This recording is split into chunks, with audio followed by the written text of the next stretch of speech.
Folks, Black Star Network is here. Oh, no punches! I'm real revolutionary right now. Support this man, Black Media. He makes sure that our stories are told. Thank you for being the voice of Black America, Roland. Stay black. I love y'all. All momentum we have now, we have to keep this going. The video looks phenomenal. See, there's a difference between Black Star Network and Black-owned media and something like CNN. You can't be Black-owned media and be scared. It's time to be smart. Bring your eyeballs home. You dig?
Folks, today is Friday, November 1st, 2024, coming up on Roland Martin Unfiltered, streaming live on the Black Star Network.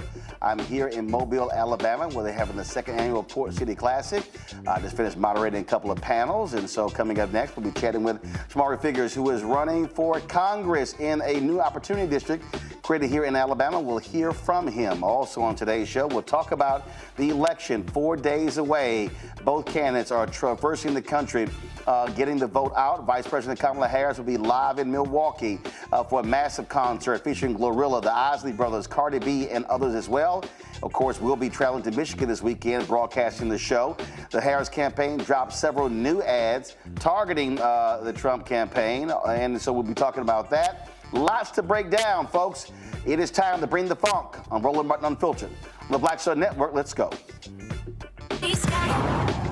Whatever the miss, he's on it. Whatever it is, he's got the scoop, the fact, the find. And when it breaks, he's right on time and it's rolling. Best believe he's knowing. Putting it down from sports to news to politics. With entertainment just for kicks, he's rolling. It's on go, y'all. It's Roland Martin, yeah. Rolling with Roland now. He's funky, he's fresh, he's real, the best. You know he's Roland Martin now.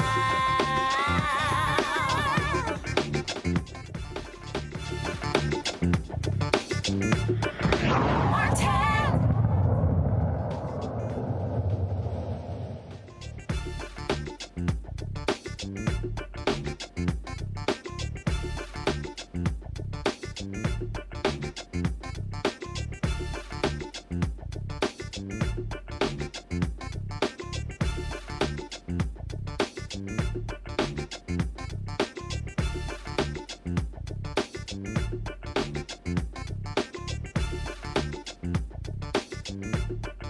Martin.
Martin.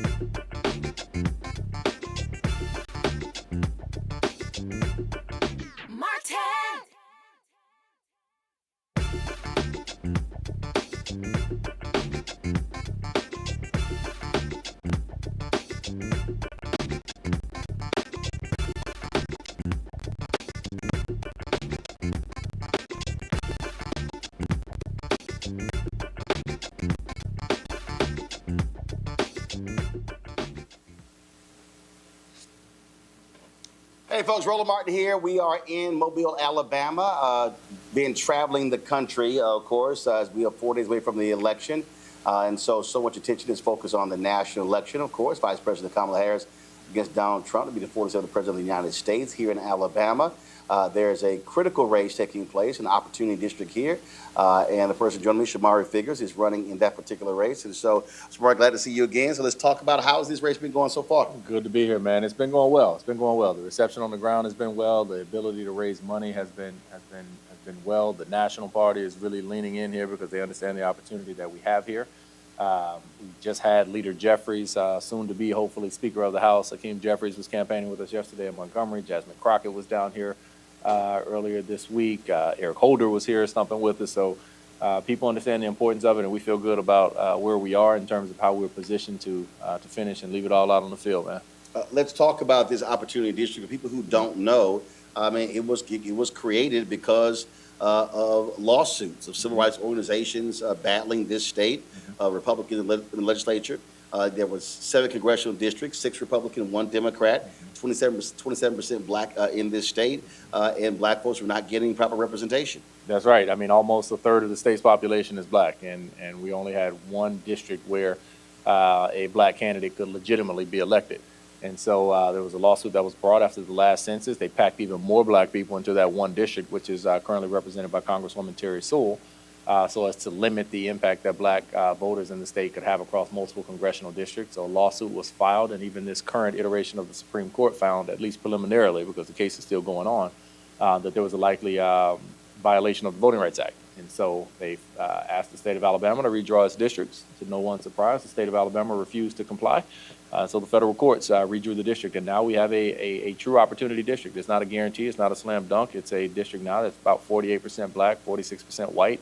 It's a district that Joe Biden would have carried in 2020, but it's also a district that our current Republican governor would have carried in 2022. So we still got to get out here and do the work. And look, there were 2 states that were going through this battle, Alabama and Louisiana, and you had an obstinate Republican legislature that, frankly, was ignoring the will of the courts, and I mean was very reminiscent of Jim Crow days in terms of defying federal courts.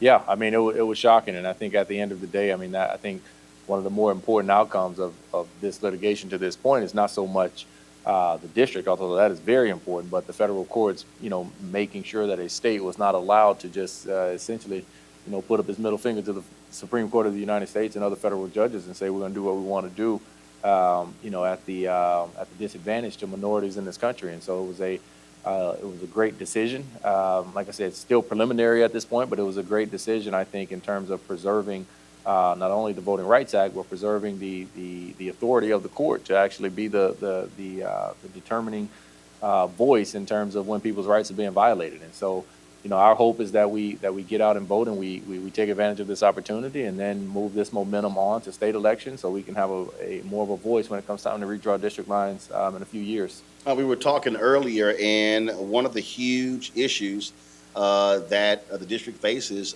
deals with health care. And this is the case in a lot of places where it's rural.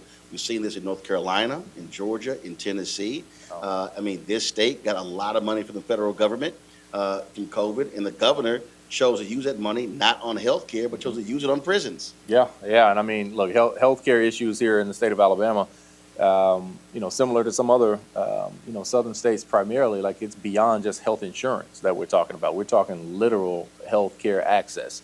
Since we've been in this race, we've had 4 hospitals closed across this district.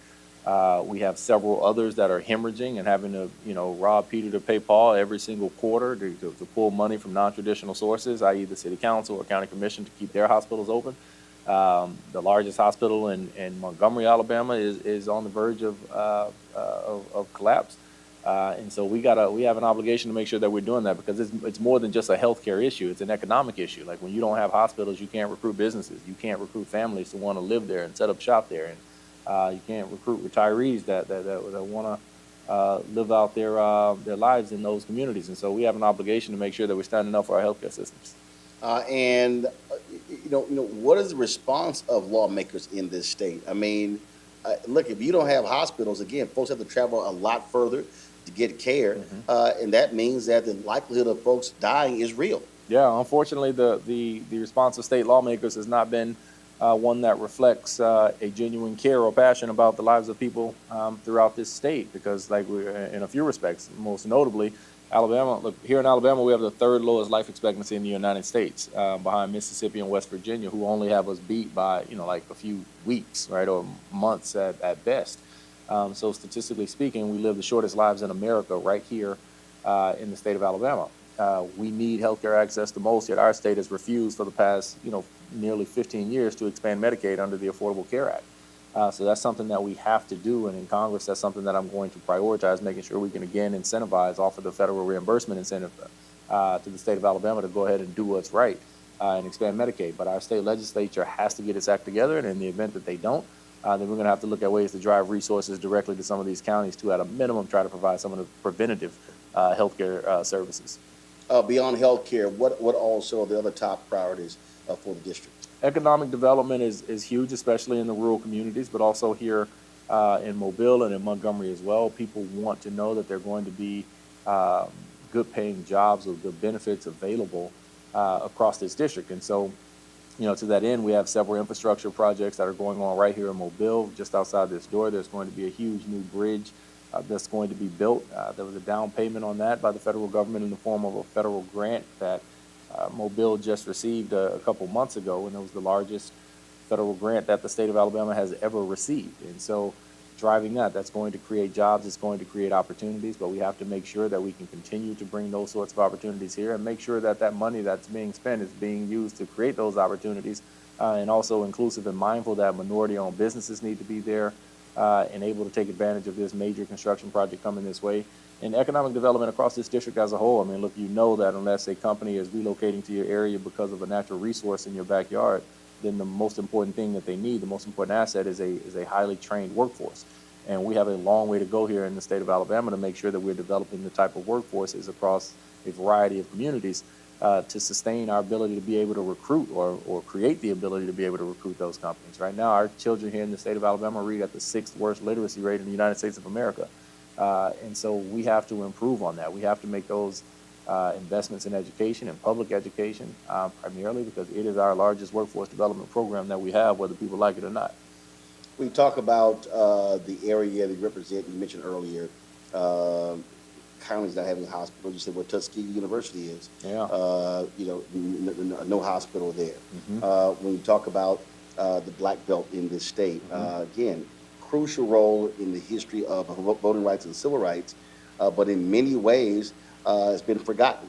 Yeah, it has. And something that I've said since I got in this race is that America owes this district in a unique way. It owes Montgomery specifically, and Tuskegee specifically, given the sacrifices that those cities, those institutions located there have made, the role that they played in making America be true to, as Dr. King said, what it said on paper.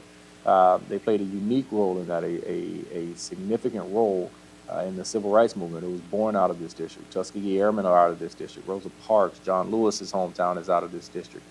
So this is a very historical district, a very historical place, and one that has not, unfortunately, been the focal point of a lot of representation. The district is currently, most of this district did not come from Terry Sewell's district. Most of this newly drawn district came out of a Republican district that is currently represented by one of the most fiscally conservative people, Republican or Democrat, in the House. And so they truly have not had the benefit of somebody that's focused on trying to drive resources and investments from the federal government into their communities. And so we got an opportunity to change that, and I'm looking forward to being able to do just that. All right. Well, certainly good luck. 4 days left. Thank you, man. You don't have early voting in this state, so it's all about getting the turnout on Election Day on Tuesday. Yeah, absolutely, man. We've seen an uptick in absentee ballots, which is good. We're seeing a lot of people say that they're voting absentee. That's the only form of early vote that we do have here in the state, and it's still technically not early vote because you have to have an excuse to do it here. But nevertheless, people are used to having to get up and get out on election day, so we're looking forward to it, man. All right, we appreciate it. Thanks a bunch. Thank you, man. All right, folks, got to go to a break. We'll be right back on Roland Martin Unfiltered on the Black Star Network, live here in Mobile, Alabama. Back in a moment.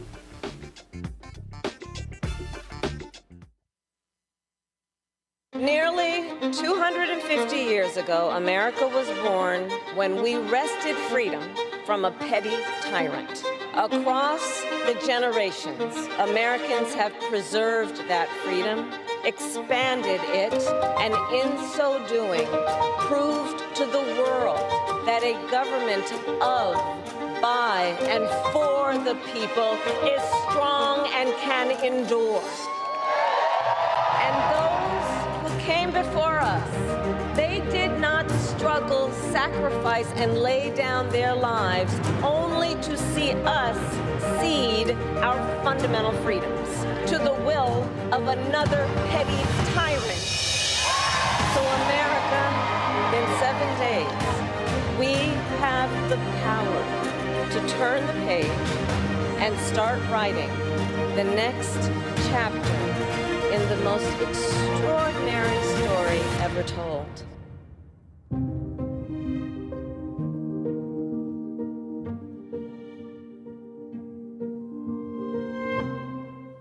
Bob and I both voted for Donald Trump. I voted for him twice. I won't vote for him again. January 6th was a wake-up call for me. Donald Trump divides people. We've already seen what he has to bring. He didn't do anything to help us. Kamala Harris, she cares about the American people. I think she's got the wherewithal to make a difference. I've never voted for a Democrat. Yes, we're both lifelong Republicans. The choice is very simple. I'm voting for Kamala. I am voting for Kamala Harris. IVF is a miracle for us because it allowed us to have our family. After having my daughter, I wanted more children, but my embryo transfer was canceled 8 days before the procedure. Donald Trump overturning Roe v. Wade stopped us from growing the family that we wanted. I don't want politicians telling me how or when I can have a baby.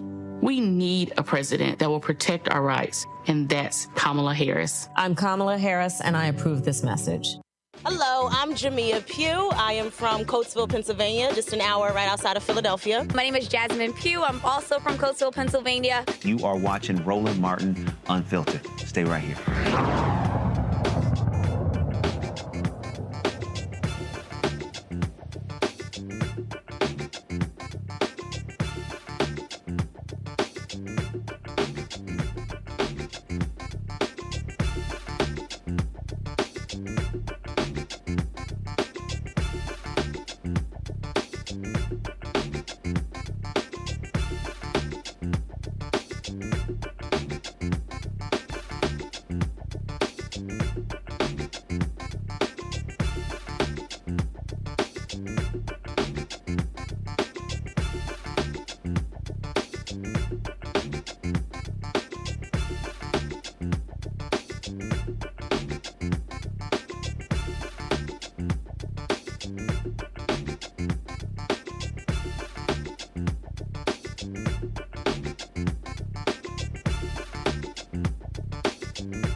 All right, folks, economic numbers are in, and Republicans are rejoicing because only 12,000 jobs were added in the economy last month. That is the lowest number in nearly 4 years. Now, the unemployment rate held steady at 4.1%, the same as September. The overall black unemployment rate remained unchanged at 5.7%.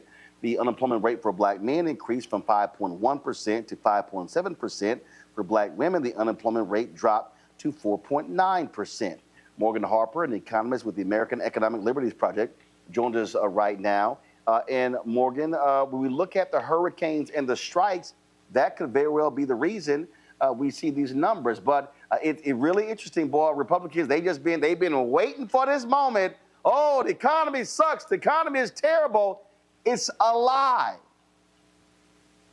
Yeah, exactly. I mean, the Boeing strike that implicates a couple tens of thousands of workers is directly related to the decrease in manufacturing jobs.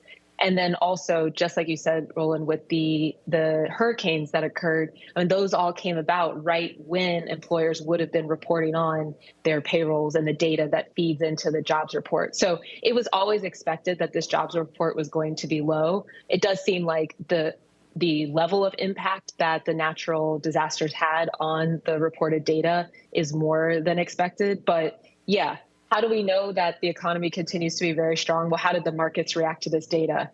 Kind of not at all. The stock market continued to open and close at a very high rate. And even the Wall Street Journal, which usually is on the side of finding any reason to critique anything coming out of this administration, pretty much said that this jobs data is kind of a anomaly and needs to be taken in its full context. You know, I was Dave Ramsey, of course, the personal finance guru, if you will. He's a Donald Trump supporter. He sent out this tweet, and I couldn't help but to slam him because I thought it was stupid and idiotic. Again, he was crowing about the jobs report. Let me see. Let me show you what he said. He goes, "Wow, the economy is really struggling. Worst job numbers this month in years. Vote." And I'm going, okay, yeah, you're full of crap. And then Hugh Hewitt, who is the conservative radio talk show host, he tried the exact same thing, tried to jump on these numbers. And oh my goodness, just how bad we are. Let me find this tweet, because I just had to sit here and say, he goes, "The closing argument for former President Trump, today's jobs report, illustration from the Washington Post." Again, it's just silly. Steve Cortez, you know, we're supporting Trump. Breaking, just 12,000 new jobs were added this month. Economists expected 112,000 new jobs. This is what they do. They want to totally ignore what has taken place over the last 4 years, as if somehow the economy has been bad. Yeah, and it's really unfortunate. And of course, this is why people get confused. And so we really do have to set the record straight. Is it the case that 12,000 jobs were created over the last month? That's what the data is saying. But as we know, and we talk about regularly on this, one, every month's data needs to be taken with a grain of salt because adjustments are always made. And here, this past month, we have very clear reasons why it would be disproportionately lower, like we just discussed, because of the strikes and the natural disasters. The reality is, over 2 million jobs have been created throughout the entire year, and that year time frame is enough time to actually assess in a more accurate way what's the strength of the economy. What else is going on? You know, you pointed to the data that the unemployment rate continues to be at historic lows across all demographics, which is good. We are seeing a little bit of wage growth, or it's slowed down from what it was, but that's actually in some ways, you know, that's what feeds into whether or not the inflation rate is going to continue to increase in some ways. And so that's not entirely bad. It's still increasing, but just not as quickly as it was. And all of this taken together, like I said, the markets are suggesting that the economy is still in a very similar place that it was yesterday. So this data probably, you know, wasn't that impactful again, because people who follow these things kind of know that this was an anomaly.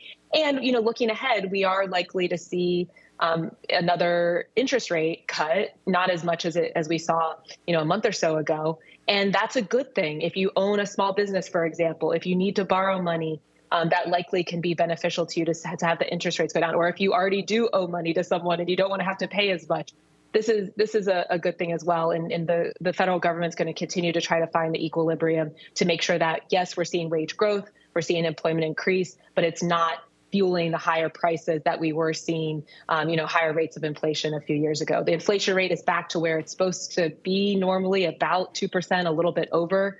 And so we really need to make sure that people have accurate information here. And that 12,000 number is just, it's not an accurate portrait of what's been happening. And we have to make sure we correct that record. So again, I just want people to understand what you're saying is where the inflation rate is right now is where our inflation rate normally is. And so if people keep yelling, oh, it's high inflation, that's no longer the case. The rate of inflation is back to where it normally is, a little over 2%. Now, I do not want to underestimate or minimize at all the price increases that all of us have experienced over the past few years. Prices are higher than what they were a few years ago. But, you know, it's important to keep in mind some of those prices were starting to increase in 2020, okay, before this current administration was elected. It's just, you know, again, these are just the facts. And a lot of the price increases came from the pandemic. And Morgan, price increases are determined by companies, not the government. The White House, the House, the Senate has no control over price increases. Those are companies making that decision to jack up prices.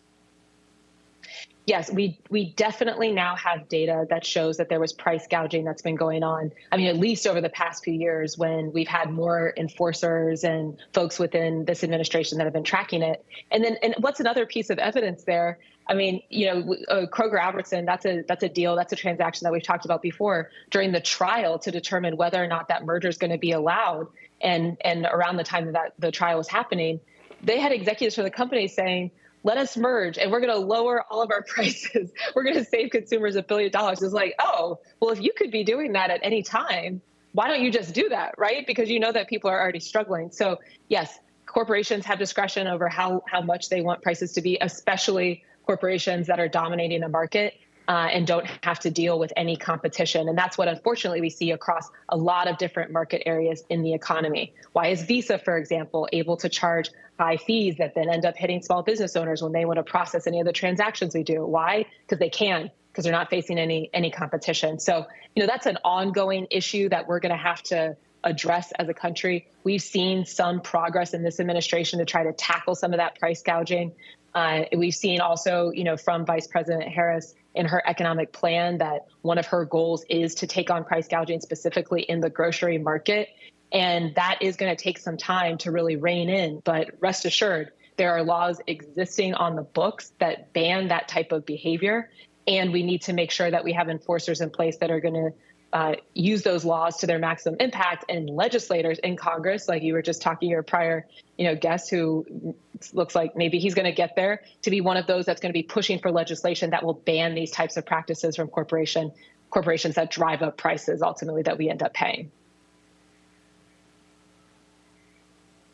Questions from my panel. Let's go first to Derek Jackson, who's a Georgia State representative. Derek, what's your question for Morgan? And if she could really share the difference between inflation and corporate greed, because a lot of what Kamala Harris policies are, as you've already articulated, that's one part.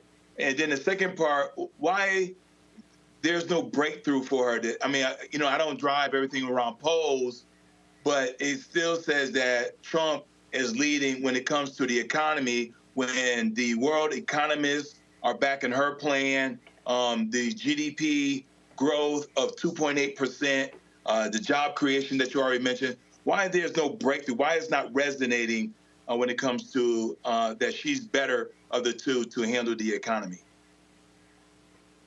Yeah, well, you know, your first question, the difference between inflation, corporate greed, I think, you know, the main point that we're getting at is prices have increased. And some of the price increases can be attributed to different factors. So, for example, like when we had the disruption with supply chains during the pandemic, that just made it harder for companies to get goods. And then also we saw that then that forced them to raise prices because they were paying more for their supplies to be able to provide whatever their goods and services were. So that's something that could drive up prices. But then you have other factors that drive up prices. If there's also similarly a labor shortage and employers have to increase the prices that they're charging us because they're also paying their workers more, then that's something that can contribute to inflation. That's why I was saying, sometimes a lot of the federal monetary policymakers will be looking at just how quickly wages are increasing to get a sense of how that might be impacting the inflation rate. But then, what Roland and I are discussing is there is now data showing that, okay, those are all, it's kind of exogenous factors that are kind of hard to control. You don't know when there's going to be a pandemic that happens every 100 years that it just appears and you have to respond to that. That's one thing. But what we have data showing is that beyond the rate of inflation and how much it was increasing, we saw corporations during the pandemic and beyond continue to keep their prices higher than the rate of inflation, suggesting that they were really just taking advantage of the situation to try to make more money off of us. That's when it's getting into the gouging territory beyond just a corporation or a business that's having to manage increased costs on their end and pass those along to the consumer to just break even. They're not breaking even. In a lot of cases, they're making record profit. And the point I was adding on as well is when you're in a market that doesn't have a lot of competition, competition helps to just reinforce that prices are going to stay at more of an equilibrium place because you have multiple options. We have multiple options as a consumer of where we want to shop. But if there's only one game in town, well, then the business that owns that game, they're going to be able to make their prices as high as they can and know that we just have to kind of take it as consumers. And so that creates the perfect conditions to then gouge us as consumers and make even more money. In terms of why this isn't breaking through, it's a question that I'm sure a lot of folks, both within the administration, perhaps on the campaign, are asking themselves. I'm not involved in either of those things, but I think we have to be realistic too. Taking first the campaign, it's only been a couple of months that Vice President Harris herself has been the spokesperson for these issues. It's hard really under any length of time in this kind of environment to get clear messages across to people. I would say, there's just such dispersed messaging. And like we were talking about, you have a lot of people that are not honest brokers here. Like we had our discussion about the 12,000 job report data. That's not a complicated thing to understand why that's an anomaly, but we have people that intentionally try to mislead the public, and that's not helping anybody get a better sense of what's really going on here. And then the other thing is, a lot of these policies are actually popular. So when you say, they're not breaking through, I think we have some of the coverage that the media shows, and some of these articles will say, well, people aren't associating some of these policies and the positive economy with President Biden or Vice President Harris. But when you ask people just without the political layer, how are they feeling about their economic situation? A lot of those responses are coming back and being sort of positive. Now, we do have data in the polling that's showing that people can continue to be very concerned about high prices, the cost of living. But I think that's also something we have to continue to break down a little bit more. For example, I'll speak for myself and I, curious of the panel's thoughts too. But one of the primary drivers of uncertainty or stress about your economic situation is the unknown as well. Healthcare costs, for example. If we get sick, if you have a family member that's sick, you don't know how much that could add up to. Even if you have insurance, your premiums are going up. And so, it's not so easy always to tell what exactly might be driving someone's concern when they say they are concerned about the economy. But we do also have to distinguish the political from the substance in trying to understand where people are coming from. Michael Imhotep, host African History Network show. Hey, Morgan, thanks for coming back on. Could you put a couple things in perspective? Number one, when we look at the October jobs report, New York Times was reporting that because of Hurricane Helene and Milton, there were 460,000 people basically filing for unemployment, not showing up to work. So that impacts the job numbers. But also, we see that in the healthcare industry, 52,000 jobs were added for the month of October, as well as government jobs, 40,000 were added. So I also find something interesting. You had Republicans spreading conspiracy theories that only $750 in FEMA aid was available for hurricane victims, right? But at the same time, they're also distorting what really impacted these numbers. Can you put that in perspective for us, please? In terms of why they might be doing that, or what's actually? Well, no. The 460,000 not showing up to work, being impacted. How does that impact these numbers? One. And then also talk about the fact that I bet you Republicans are not talking about the 52,000 healthcare jobs created in October, as well as the 40,000 jobs created by the government. So they'll just focus on 12,000 only. Right. They'll just say net 12,000 jobs created, but not deal with these other factors. Yeah, I mean, if people aren't showing up to work, well, then there's not payrolls to report to the government. And so I do think there's a combination of, people's jobs were disrupted by the hurricanes that were happening. And so fewer people then maybe were able to make it to their job. But then also these numbers rely on companies reporting their data. If these companies were also managing the impacts of the natural disasters, well, then they were not in a position to deliver that information in a timely way that would feed into the October numbers. So I think, all of that has to be considered. It's interesting you bring up just where there was the job growth, because I have heard some criticism actually just this morning from a Republican commentator who was saying, oh, look, the economy, we're only seeing increases in government jobs. This is just, this is what this administration wants. It's just everybody in a government job and only 12,000 jobs. And again, I mean, it's a very similar point to the only focusing on the 12,000 jobs created number out of the full context. Well, yes, those are maybe, looking at the government jobs that maybe a lot of that is remote. Maybe that wasn't as impacted by some of the natural disasters that had happened. You have to kind of take it down to a layer. But this would require actually wanting to explain things to ensure that people are understanding what's going on. It does seem, unfortunately, in this moment, especially just a few days away from very consequential election, as we know, that the goal for some folks seems instead to distort rather than explain for understanding. And that's why it's so important that we're making sure everybody has full, accurate information as they're having conversations with people in their lives, right before Tuesday and making their decisions about who's going to best manage the economy moving forward. Absolutely. Thank you. Matt Manning. Well, let me first say, Morgan, thank you for talking about insurance premiums, because I get mad at State Farm on a daily basis. But in any event, my question to you is a pretty simple one, and I think you've kind of already discussed it.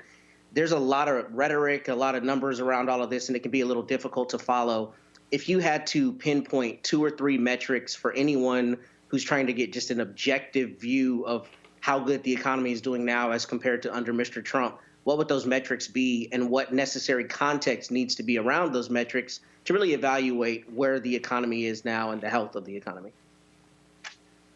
That's a great question. And, I don't at all want to evade in answering the question, but I do think it hits on a fundamental point is a lot of this is really subjective. And so, I think for each of us, our life circumstances are different. The amount of responsibility we have, what the nature of that responsibility is in our lives economically, and how we're wading through that is important. So here's what I would say, common factors that people would encourage us, the experts would encourage us to look to, some of which I've pointed to already today. The unemployment rate. I mean, that's just a sign that overall, are people working? People who want to be working, are they able to find jobs? That's important. The GDP rate of growth, which was, another panelist already mentioned, is the economy getting bigger? Are we seeing, sufficient economic activity as a country that then creates the opportunity for people who want to be working to make money and those who run a business and want to start a business to be able to sell enough and have people out there who are going to buy product and make that a good use of their time? I think that's another important one. I'll end with the stock market, because I think that's a complicated one. And, I reference that as an indicator that overall the markets aren't putting too much or paying too much credence to this jobs number and $12,000 jobs data number that we saw this past month as a sign of, overall the stock market continues to be growing and strong and people are making money off the stock market. But I don't want us to over-index on that, because like I pointed out, I mean, there's other factors, especially considering that, at least half the country is not investing in the stock market, that we all need to consider and look at our lives and decide whether or not we feel like we are comfortable, and if we're comfortable economically. And if we're not, what's driving that uncertainty? What's driving that stress? For a lot of people, it will be like healthcare premiums, like you just mentioned and we were discussing, childcare costs, that's not something that's going to be discussed on CNBC, with all the business press every day or in a lot of mainstream media sources. But absolutely, that is something that leads to a lot of stress and determines how good we feel about the economy. And so I think it's a challenge, actually, your question. I'm going to turn it back to the audience as well to be real about what those factors are, try to pinpoint what the source of the stress is, and make sure that we're communicating that to the people who represent us so they have an accurate picture of the indicators that should be driving policymaking, not just the typical data points that the experts are always encouraging us to look to. All right, then. Morgan Harper, always great to have you on the show, breaking those numbers down. Thanks a lot. Great to see you. All right, then. Folks, lots more to talk about, including some new ads the Kamala Harris campaign has dropped. Also, some ads from some other folks as well. We're going to show you those things. And so lots to break down. 4 days away, folks, from Election Day. If you can early vote, get it done. Don't wait until Tuesday. Make your vote count. And we want to see Black folks turning out in huge numbers at the polls all across the country. Folks, you're watching Roland Martin Unfiltered right here on the Black Star Network, live in Mobile, Alabama, where they're having the second annual Port City Classic. Don't forget, support the work that we do. We travel around the country covering the stories other folks do not cover. And so please join our Bring the Funk fan club. Our goal is to get 20,000 of our fans contributing on average $50 each. That's $4.19 a month, 13 cents a day. You can, of course, contribute via check or money order. P.O. Box 57196, Washington, D.C., 20037-0196. PayPal is R Martin Unfiltered. Venmo is RM Unfiltered. Zelle, Roland at RolandSMartin.com. Roland at RolandMartinUnfiltered.com. We'll be right back.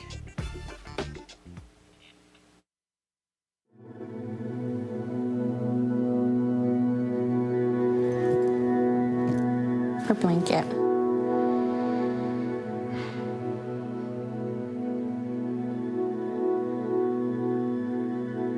First of all, I'm the one that got rid of Roe v. Wade. Do you believe in punishment for abortion? There has to be some form of punishment. For the woman? Yeah, there has to be some form. Women will be happy, healthy, confident, and free. You will no longer be thinking about abortion. That's all they talk about, abortion. You will no longer be abandoned, lonely, or scared. You will no longer have anxiety. You will be protected, and I will be your protector.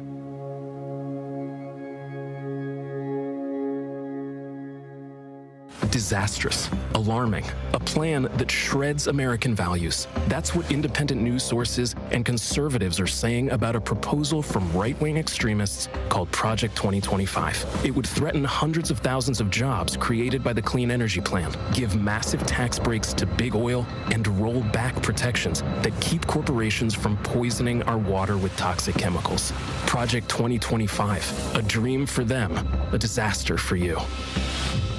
Trump ain't Did you know that Trump wanted the military to actually shoot Black Lives Matter protesters? I mean, Trump is not He let people die during COVID and then told us to drink bleach. he tried to kill the stimulus bill and couldn't, so he delayed the money just so he could put his name on the check. Trump ain't He used the death penalty to execute black men like Brandon Bernard.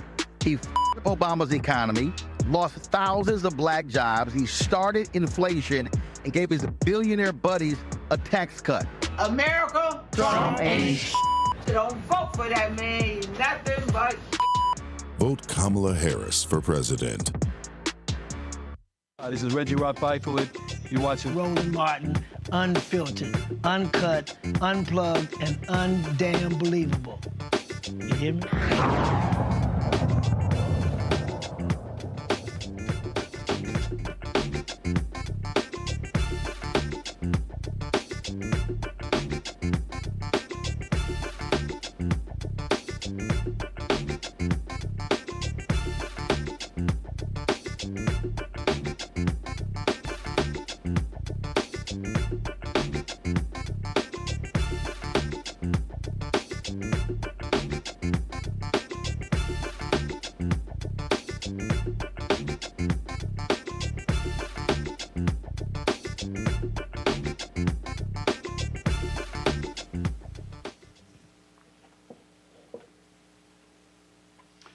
Folks, an organization known as Follow the Law is running ads in key swing states encouraging election officials to question or, in some case, refuse to certify election results.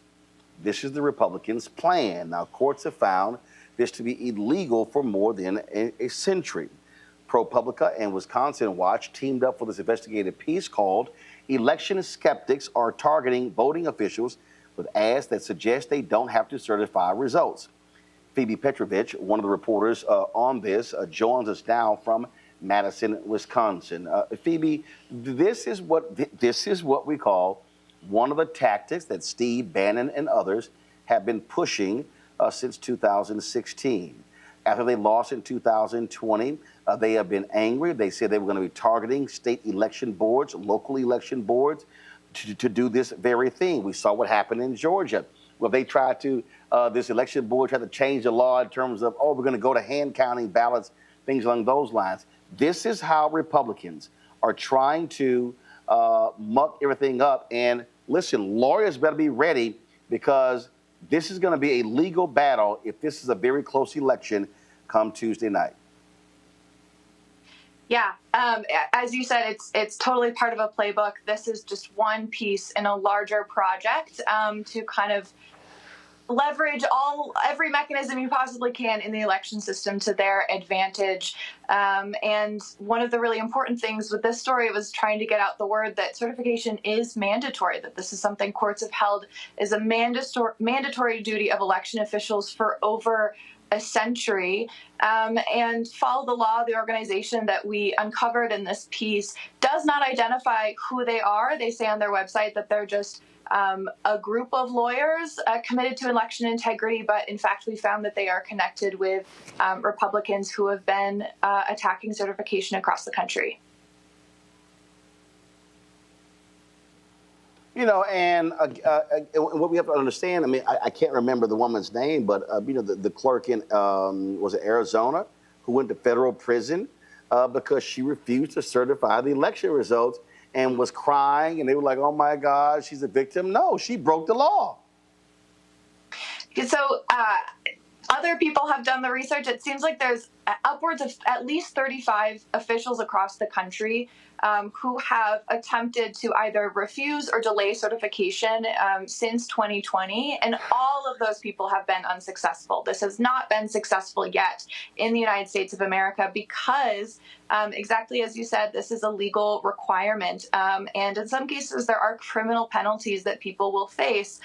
Someone also in Arizona, in Cochise County, an elections official just pleaded guilty to a misdemeanor for failing to uphold her duties as an election official after voting twice to delay certification. She ultimately was compelled to certify in 2022 by a court, and she did so. And yet, even still, she was charged with 2 felonies. She pleaded down to a misdemeanor, but she has a criminal record now for that misdemeanor because she tried to shirk her legal responsibility.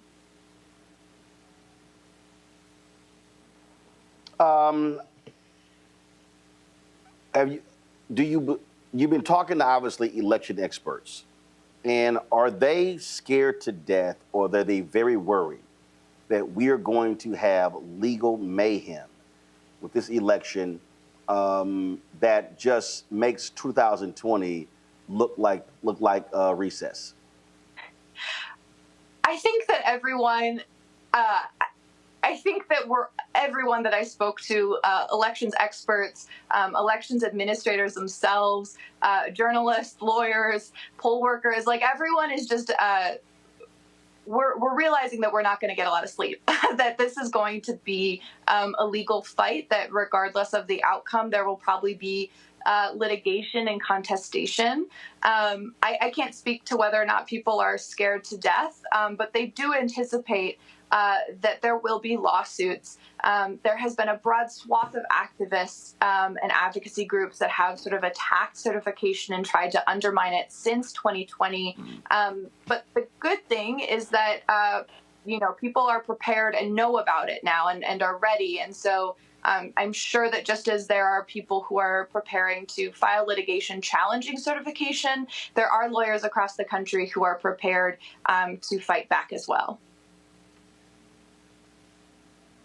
All right, then. Phoebe Petrovich, ProPublica. So appreciate it. Thanks a lot. Thanks for having me. Matt, I want to start with you. Bottom line is this here. These Republicans are going to do whatever they can to try to steal this election, and folks had better be prepared for what is going to come down next week. Correct. And, to me, it seems like a lot of these lawyers who are involved and are kind of signaling they may be attacking certification processes may be doing so at their own peril because, in a lot of these situations, we know they're going to be frivolous claims or claims that are otherwise not buttressed by a verification or somebody signing off saying they have good authority that, an election process was somehow untoward. So, one, it seems to me like you shouldn't be signaling you're going to file a lawsuit until you actually have credible evidence that something bad happened. But what I wanted to ask Phoebe that I did not get to ask that I think is a very important question is obviously all of the states have different mechanisms for how they conduct elections. And I would be interested in knowing what particular states we need to be concerned about that have either a democratized certification process, meaning they have more than one person who has to vote to certify, or what other legal mechanisms we might see beyond a single person refusing to certify the votes, because that seems to be the easier circumstance to overcome, right? But if you have an election board or some body that gets to certify and you have dissension within those ranks, it seems like certain states could be in play the way that others aren't. And that's my own ignorance speaking, but maybe you can clarify, states that may have a different certification process that would make this potentially more onerous in those states. Well, that is an issue, and people have to understand that our elections are state elections, and it comes down to that county and the locale. Listen, Derek, y'all have been going through this in Georgia when the Republicans lied about voter fraud, completely overhauled the results because they lost in 2020, and they want to try to strip power from places like in Fulton County and put it under state control. Roland, and you're right. I always say Georgia's ground zero, right? Because if you go back to 2020, where we were. But I will say, just today, Roland, I'm reporting that the Secretary of State that he's going to uphold the certification. And so when you think about across these battleground states, these attorneys generals and lawyers being hired on both sides, they're already signaling for the most part that they're going to uphold the law. And that is refreshing because if you go back to 2020, over 60 different federal judges told Donald Trump to go pack sand because they were not going to overturn the election. And so I still truly believe that some folks still going to abide by the law. They're going to uphold next Tuesday the results, however those results may be. Michael? Yeah, Roland, this is more treachery and skullduggery from Republicans.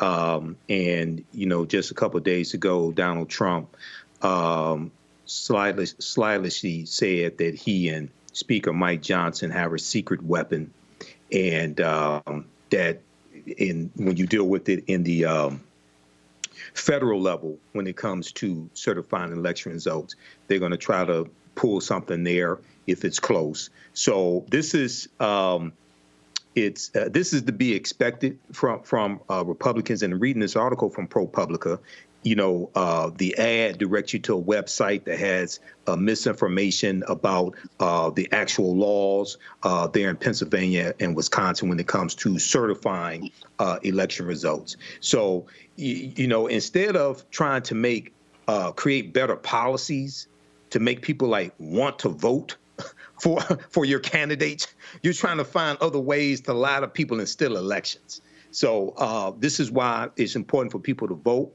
Hopefully, it's not a close election. I think a lot of the polls are not accurately measuring the enthusiasm that Vice President Kamala Harris has as well. She just had 75,000 people at the Ellipse in Washington, D.C. when she spoke. But this is why elections have consequences. Okay, I got and Michael, I got to stop you because in a moment, the Vice President actually is about to come up and speak. Real quick, some breaking news: the U.S. Supreme Court is allowing a Pennsylvania court ruling to stand that will allow folks who have problems with their mail-in ballots to still be counted, for them to be corrected, and so that's from the Supreme Court. Not sure how many people are going to be impacted by that. But again, Alito wrote that the court couldn't give the Republicans who brought the appeal what they wanted, even if it wanted to. He said it's a matter of considerable importance. Even if we agreed with the applicant's federal constitutional argument, a question on which I expressed no view at this time, we could not prevent the consequence they fear. All right, folks, let's go to, is it Wisconsin? The Vice President of Wisconsin? She's there. Let's go there right now. All the leaders, everyone, and thank you for taking the time out of your busy lives to be here this afternoon.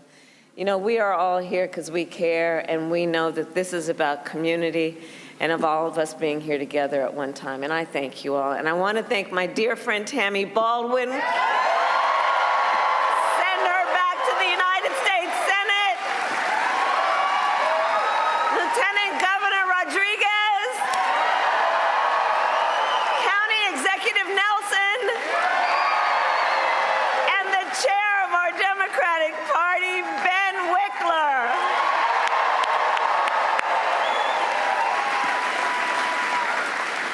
All right, we have work to do. Okay, Wisconsin, 4 days left in probably one of, if not the most consequential elections of our lifetime.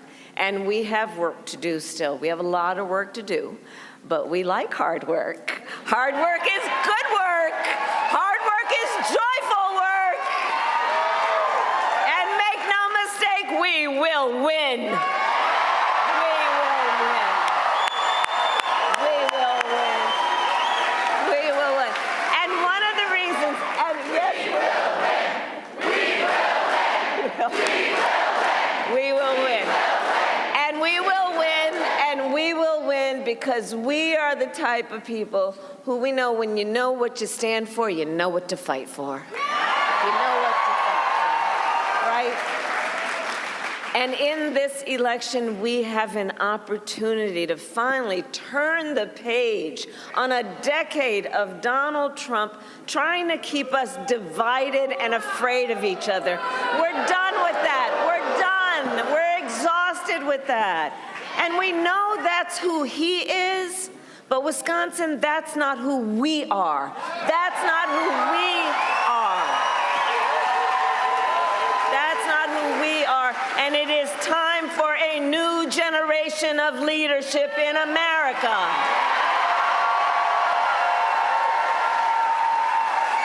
And I am ready to offer that leadership as the next president of the United States of America.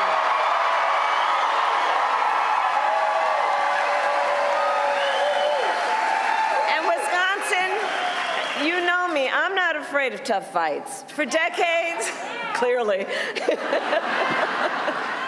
for decades, I was a prosecutor and the top law enforcement officer of the biggest state, and I won fights against the big banks who ripped off homeowners, against for-profit colleges that scammed veterans and students, against predators who abused women and children, against cartels that trafficked in guns and drugs and human beings.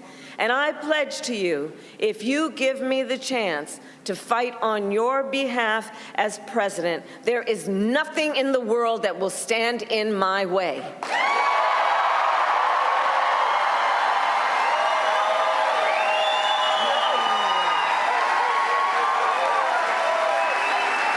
look, and on the other side, we know who Donald Trump is. Now, this is not someone who is thinking about how to make your life better. He is someone who is increasingly unstable, obsessed with revenge, consumed with grievance, and the man is out for unchecked power. He's out for unchecked power. And in less than 90 days, you can picture the Oval Office. In less than 90 days, it's either going to be him or me sitting in the Oval Office.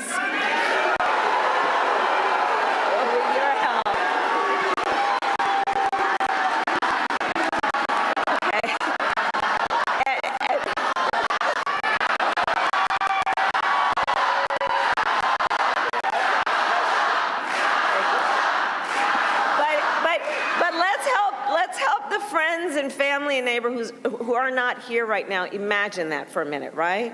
January 20th, Oval Office.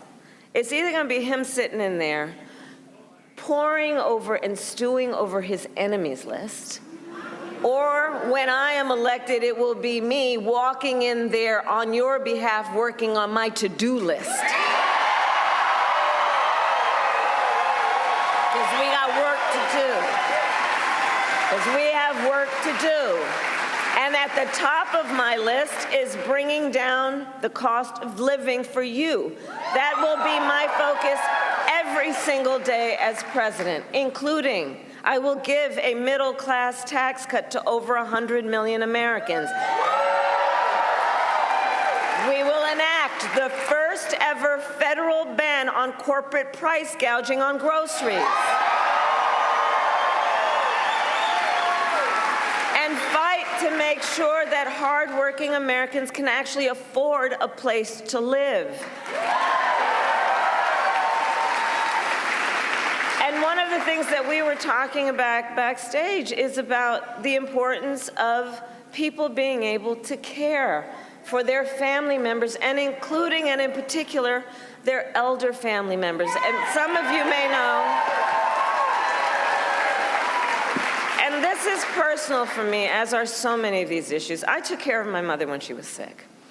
And I know what it is in terms of taking care of someone and just trying to cook the things that they feel like eating, right? Just trying to help them put on a sweater. Trying to think from time to time, what can I do to put a smile on their face or make them laugh? It is important work, and it is work that is about dignity. It's about dignity. And if you are caring then for an elderly parent or relative, my plan is to cover the cost of home care under Medicare.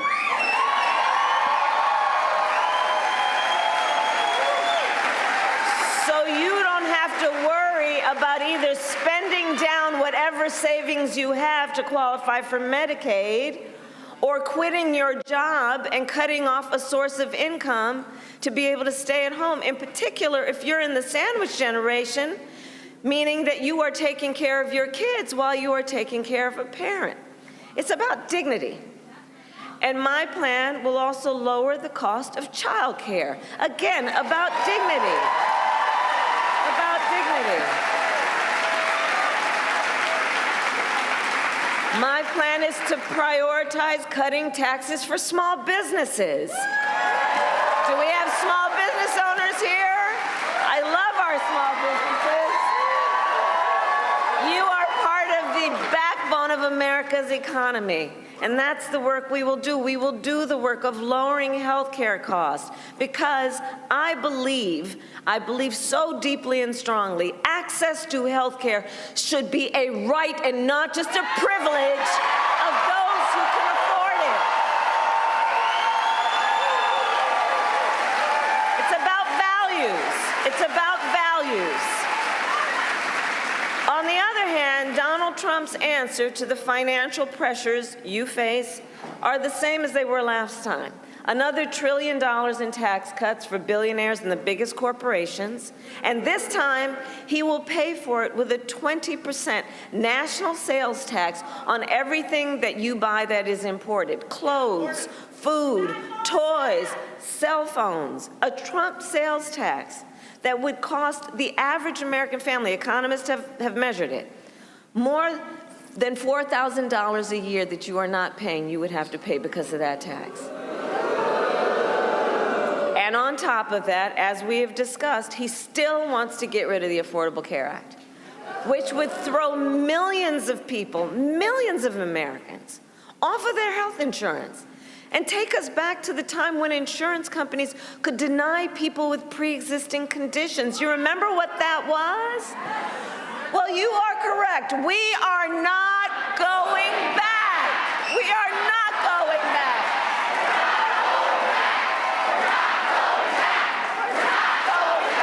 We're not going back. And we are not going back because just like Wisconsin's state motto tells us, we will move forward. We will move forward. You guys know that best.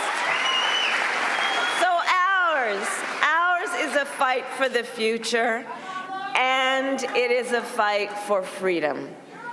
Like the fundamental freedom of a woman to be able to make decisions about her own body and not have her government tell her what to do.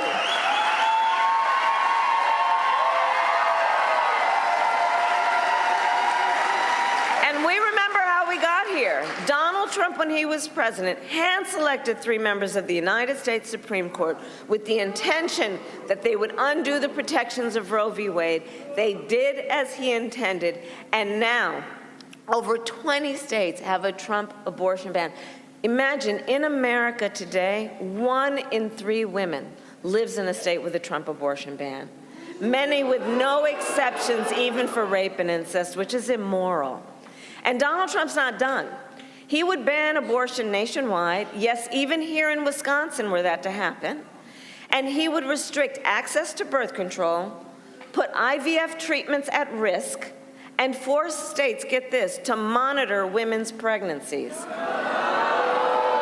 Just Google Project 2025, which I still can't believe they put in writing. And let us agree, one does not have to abandon their faith or deeply held beliefs to agree the government shouldn't be telling her what to do. Not the government. Not the government. Not the government.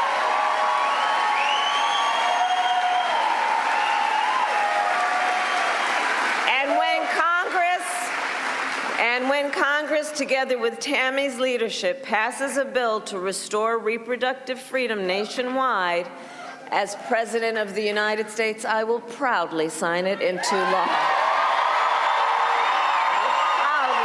sign it into law.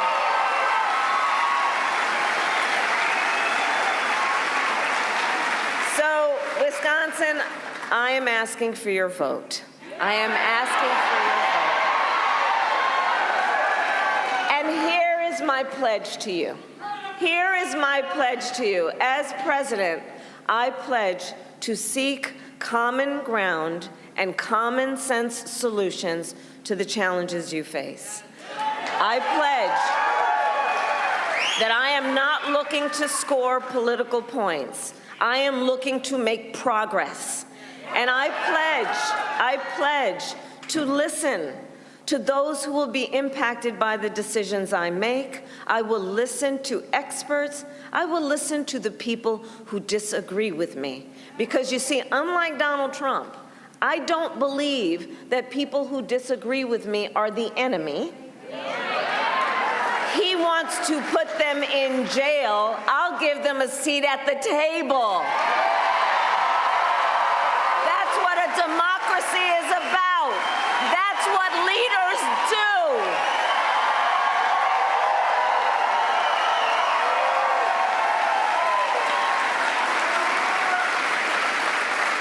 And it is my pledge to always put country above party and self, and to be a president for all Americans. For all Americans. That is my pledge to you, Wisconsin. So let me ask, we're 4 days out. Who here has already voted? Oh, wow! Oh, my goodness. That's great. Thank you.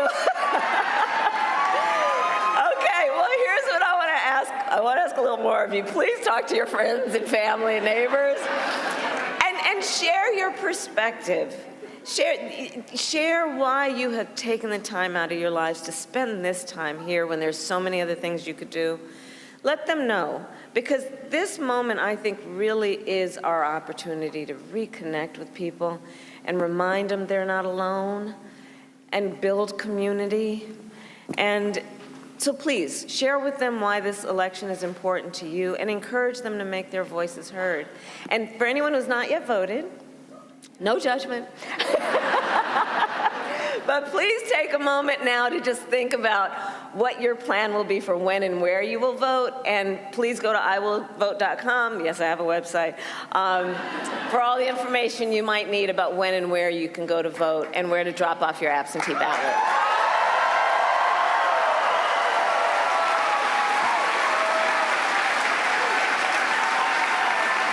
Wisconsin, truly, we need everyone to vote here. You, Wisconsin, are going to make the difference in this election. You will make the difference.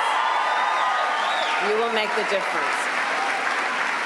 And so it all comes down to this. We are here together because we love our country. We love our country. And when you love something, you fight for it. And I do believe it is one of the highest forms of patriotism, an expression of our love of our country, to then fight for the ideals of our country. That's what this is about. And it is fighting for the promise of America. And I'll tell you, I have always believed in our nation's promise because I have lived it. I grew up as a child of the Civil Rights Movement. My parents took me to the marches when I was in a stroller. And there were people there from every walk of life who came together to fight for freedom and for opportunity. Growing up, I saw how hard my mother worked to raise my sister and me and to give us the same chances that our country gave her. And I was blessed to have family by blood and family by love who instilled in me, you know what I'm talking about, and instilled in me the values of community and compassion and faith. And I've spent my life fighting for people who have been hurt and who have been counted out, but who never stopped believing in our country that anything is possible. I have lived the promise of America, and I see the promise of America in everyone who is here, in all of us, in all of us, in all of us.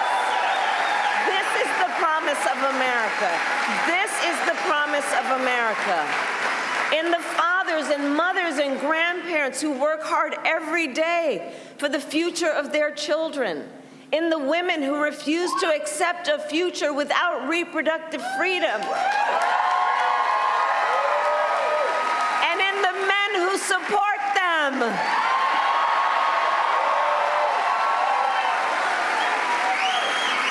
In Republicans who have never voted for a Democrat before but are putting the Constitution of the United States above party.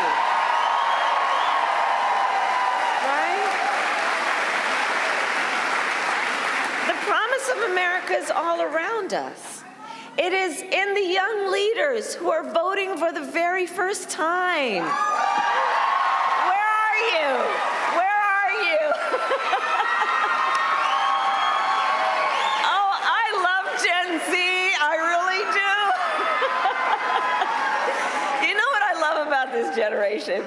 You all are rightly impatient for change.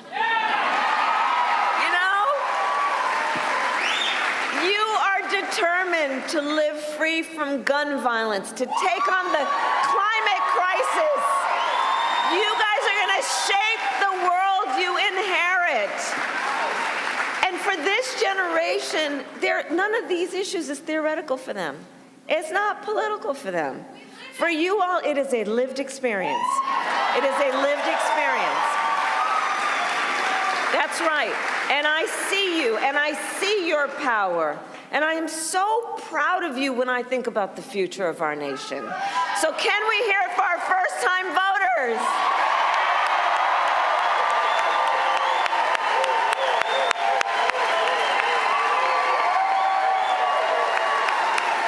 Right.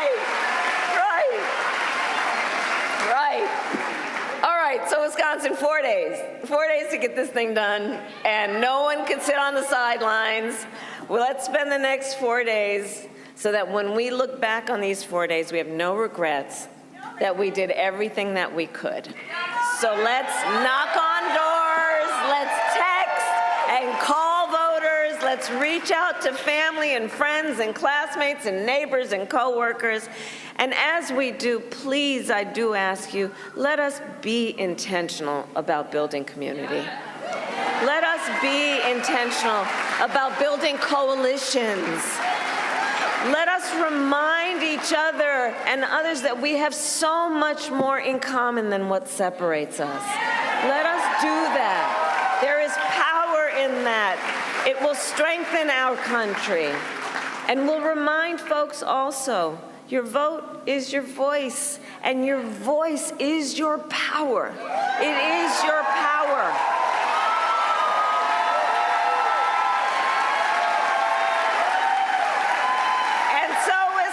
Today I ask you, are you ready to make your voices heard? Do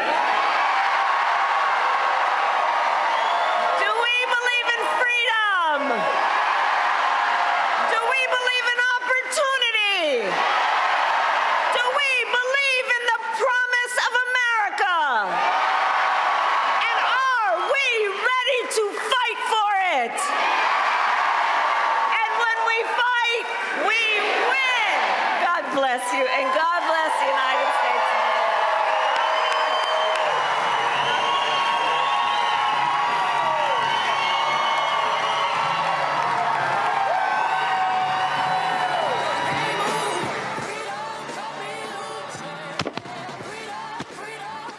Folks, that's Vice President Kamala Harris live in Little Chute, Wisconsin.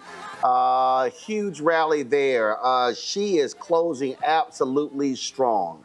There's no doubt she is energized by what she is seeing all across the country. And of course, there's going to be a massive rally tonight in Milwaukee. As I said, the Isley Brothers, Glorilla, Cardi B, others are going to be performing there as well. And so you see what's going on there, folks. I'm going to go to a break. We come back. We're going to talk about more of this campaign. There's some new ads that the campaign has dropped. I want to share some of those with you as well, plus some other groups. And we'll talk more about this crucial election, folks. We are 4 days away from the election being over. And so we'll keep talking about it. You're watching Roland Martin Unfiltered right here on the Black Star Network, broadcasting live from Mobile, Alabama, site of the second annual Port City Classic. Back in a moment. Here's a 78-year-old billionaire who has not stopped whining about his problems. Oh, she had a big crowd. Oh, the crowd. This weird obsession with crowd sizes. It just goes on and on and on.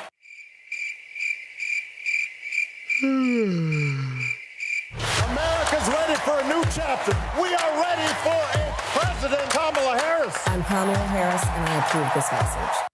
Wrongfully convicted. 5 teenagers were arrested, tried, convicted, and sent to prison. No men were exonerated. What he did to us, he tried to end us. Of course I hate these people. So-called Central Park 5. Calling for execution. And let's all hate these people. You cannot have this man go into office again. And I want society to hate him. We were innocent kids. The confessions were coerced. Today, we are exonerated. That guy says he still stands by the original guilty verdict. This is about democracy being on the ballot. I have absolutely no compassion.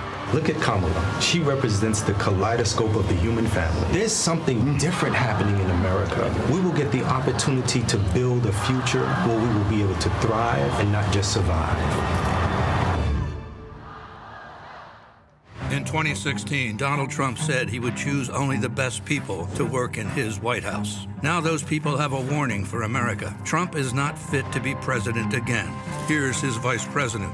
Anyone who puts himself over the Constitution should never be president of the United States. It should come as no surprise that I will not be endorsing Donald Trump this year. His defense secretary. Do you think Trump can be trusted with the nation's secrets ever again? No. I mean, it's just irresponsible action that places our service members at risk, places our nation's security at risk. His national security advisor. Donald Trump will cause a lot of damage. The only thing he cares about is Donald Trump. And the nation's highest-ranking military officer. We don't take an oath to a king or queen or a tyrant or a dictator. And we don't take an oath to a wannabe dictator. Take it from the people who knew him best. Donald Trump is a danger to our troops and our democracy. We can't let him lead our country again. I'm Kamala Harris, and I approve this message. What's up, y'all? This is Wendell Haskins, a.k.a. Win Hogan at the original T-Golf Classic. And you know I watch Roland Martin Unfiltered.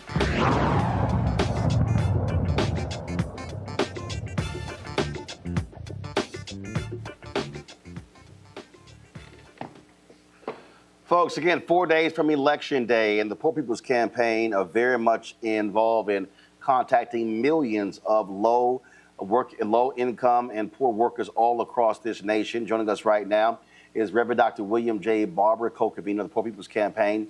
He, of course, in his personal capacity, has endorsed Vice President Kamala Harris. He is calling us from South Carolina. Reverend Barber, just talk about the work that y'all have been doing, very much data-driven, and really focusing on reaching the folks, because as you keep saying, if low-income, poor workers, even a small shift of those folks actually vote, that could determine the outcome of this election. Yeah, Roland, and I want to thank you personally and your listeners, because you understood early on and got involved, and we had this goal of reaching 15 million poor and low-wage workers and people in this country who are mostly already registered but had not voted. And the number one reason they had not voted in recent elections was nobody talked to them. And to date, we have reached over 12 million, which has never been done before. In the states that we looked at, it would only take, the highest state was 10%. Every other state, it was under 7% of poor and low-wage people that didn't vote in the last election. If they voted and voted an agenda, they could determine the outcome of the election. And we have been on this thing. I sent you some data pieces today. You know, like, for instance, in North Carolina, we touched over 990,000 people in this state. They got a report card. They got a video of people people like themselves. And we've had a major, what we call motivation test. We did field tested our message to make sure we just weren't wasting time.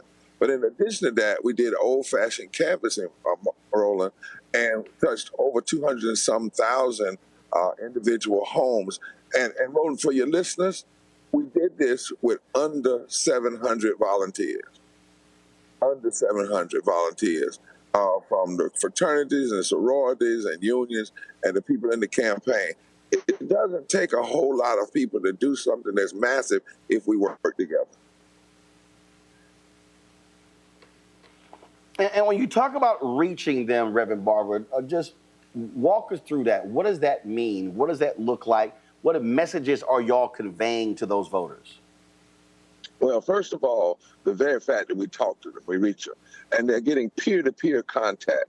And then the first thing they get when they open that text, and we had high opening percentages, is they get a video that pops right at them, and it's people like themselves saying, why is it that we must vote, and reminding them that poor and low-wage people are the largest swing vote in the country, potential swing vote in the country. So you got to remind people of their power. That's what, because some people feel helpless. They feel like they don't have any power. The second thing that we talked to them about was the issues that impact their lives. We simply said, this is where Democrats, where Republicans, where Trump and Harris stand on raising the minimum wage. We couldn't tell them who to vote for, but we could tell them where people have stood on these issues. That's what the law allows. Minimum wage, health care, public education, HBCU funding, women's right to choose, women's health. And these are issues that people are concerned about because it impacts them every day. And we say to them, here's where people have stood. We can't tell you who to vote for, but we can tell you where they have stood on these issues.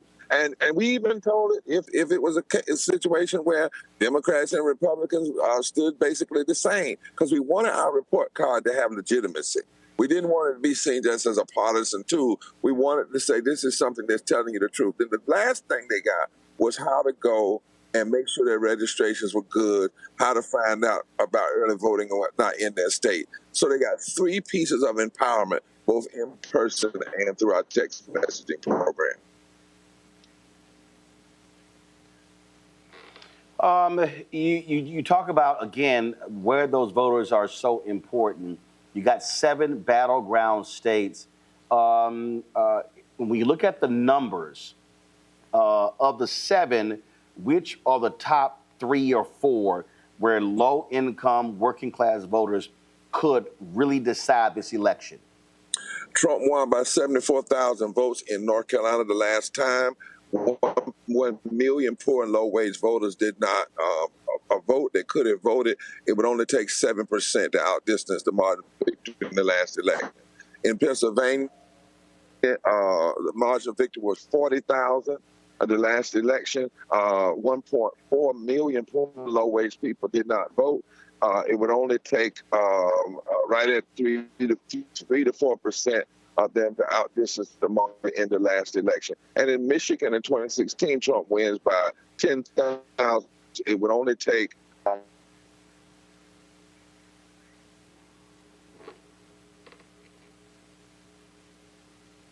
Looks like we lost the connection with Reverend Barber. He is actually driving in South Carolina. Let me know if we get Reverend Barber back. And so, again, let me know if we get him back. You hear me? Yeah. Okay, Reverend Barber. Yeah, now we got you. We lost your connection. Go right ahead. Yeah. I'm sorry.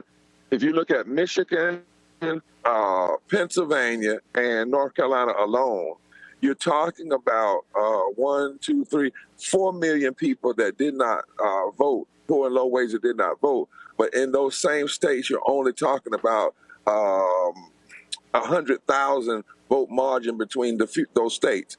You know, that's the thing we're trying to show people. Trump won in 2016, Roland, by 80,000 votes in 3 states that gave him the margin of victory in the Electoral College. In those same states, over 4.5 million poor and low-wage voters did not vote. So Linda Lake and other folk who oppose him said it's a form of political suicide not to go after this particular margin, this particular voting block. Let me tell you one other thing. They did a study and found out that in Georgia, the margin of victory was there were 1 million voters that did not vote. The exit polls showed that if those 1 million voters were to vote today, the Harris-Walsh campaign would get 749,000 of those. 749,000 out of the 1 million would go toward the Harris-Walsh campaign based on the exit polls. So it's not that every one of them would vote progressive, but what it is a majority of poor and low wealth folk will vote progressive if, in fact, they know that they're voting for somebody that's going to deal with health care and living wages and even voting rights and a woman's right to their own health choices. Well, again, we keep saying it's 4 days until Election Day, and every vote does count. Reverend Barber, before I let you go, make the case. There's somebody who's out there right now who's watching us, who's listening to us. We're going to share this on social media, and they are on the fence. They don't know if they're going to vote for Harris, if they don't know if they're going to vote for Trump, or if they don't know if they're going to vote at all. There are some people, young folks and others, who say, I'm disaffected. I don't think this stuff matters. I don't believe my vote counts. What would you tell them directly? Well, 2 things. Join us on Sunday night at 7 o'clock for a national revival that Roland's going to carry of the last push coming from Union Baptist Church in Winston-Salem. But I would say to them, when you look at this campaign, you cannot stay on the fence and have middle ground when you have a fascist-like, constitutional denying, rule of law breaking, fighting against living wage, fighting against health care, fighting against voting rights campaign out here. When you see real clearly what's at stake, everything that we care about in this democracy is at stake. The potential to even have a democracy that really deals with the issues that affect our lives. You know, if you're mad because you don't have any money, well, one side is saying the minimum wage is too high. Trump said it's too high. The Harris campaign is saying they're going to raise it to $15 in the union. You've got to look at, you can't just look at the innuendos. You've got to look at policy and what's at stake. One campaign says, I'll break the Constitution. The other says, I want to strengthen it. So you have to look at this. There can be no middle ground at this point. You've got to make a decision. You've got to vote, not just because your mom and dad and others before you died, but because if you don't vote, you could actually be a part, an accessory to the crime of this democracy dying as we know it and becoming something that we really would not recognize or will not recognize in 2 or 3 years. This is the time. This is your moment to step up to the plate. Indeed. Reverend Dr. William Barber, we appreciate it. Thanks a lot. Thank you, my brother. Take care. Yes, sir. And as you said, we will be carrying that Sunday Revival live right here on the Black Star Network. In addition, we're going to be in Lansing, Michigan on Sunday, where Vice President Kamala Harris is holding a rally at Michigan State. We're going to go to a break. We're going to come back. I'm going to play you some of these new ads that drop, get thoughts and reflections from our panel, and talk about some of the other news of the day. You're watching Roland Martin Unfiltered, the Black Star Network. Back in a moment. Jill Stein, Green Party candidate for president. So why are Trump's close allies helping her? Stein was key to Trump's 2016 wins in battleground states. She's not sorry she helped Trump win. That's why a vote for Stein is really a vote for Trump. Jill Stein, I like her very much. You know why? She takes 100% from them. I'm Kamala Harris, and I approve this message. Disastrous. That's what independent news sources and conservatives are saying about Project 2025. It would threaten hundreds of thousands of jobs, give massive tax breaks to big oil, and roll back protections. A dream for them, a disaster for you. The overturning of Roe almost killed me. I had a blood clot in my uterus that caused my labor to have to be induced because of the overturn of Roe v. Wade. I wasn't able to get life-saving treatment sooner. I almost died. And that's because of the decision that Donald Trump made. I was able to get Roe v. Wade terminated, and I'm proud to have done it. The doctors and nurses were afraid that if they treated me in the incorrect way, that they would be prosecuted for that. And that's appalling. Donald Trump says that women should be punished. Do you believe in punishment for abortion? There has to be some form of punishment. For the woman? Yeah. I believe that women should have reproductive freedom to make the choices about their own bodies. 4 more years of Donald Trump means that women's rights will continue to be taken away one by one by one by one. This has to stop because women are dying. I'm Kamala Harris, and I approve this message. I get it. The cost of rent, groceries, and utilities is too high. So here's what we're going to do about it. We will lower housing costs by building more homes and crack down on landlords who are charging too much. We will lower your food and grocery bills by going after price gougers who are keeping the cost of everyday goods too high. I'm Kamala Harris, and I approve this message because you work hard for your paycheck. You should get to keep more of it. As president, I'll make that my top priority. Hi, everybody. I'm Kim Coles. Hey, I'm Donnie Simpson. Yo, it's your man Deion Cole from Blackish, and you watch Roland Martin Unfiltered.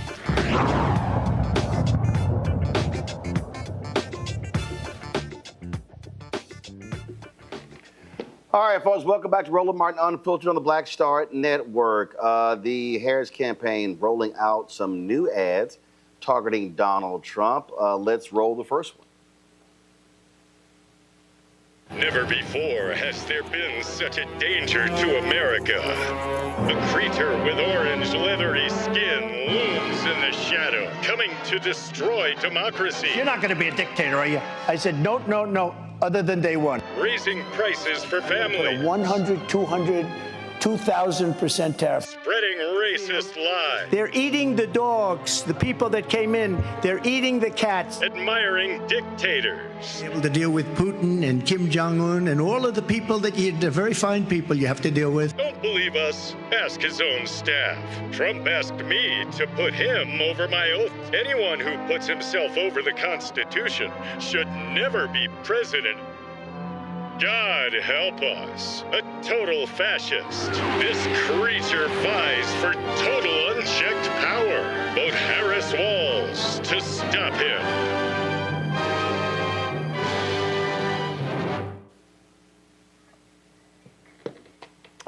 right, folks, that's one of those ads. Let's see the second one.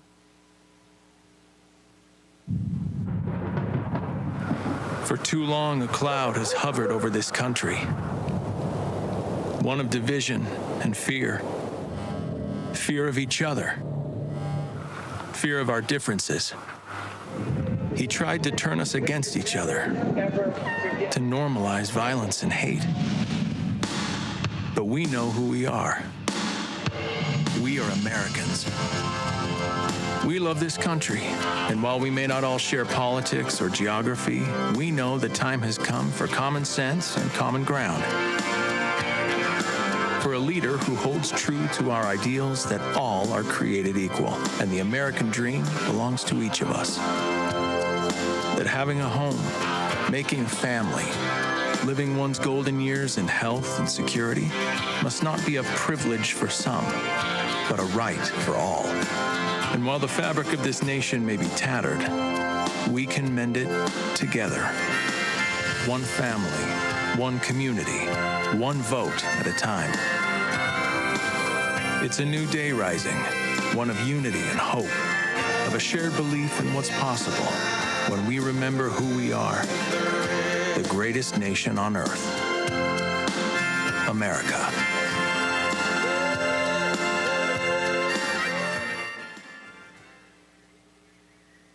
All right, here's a pretty good ad the folks at the Midas Touch put together.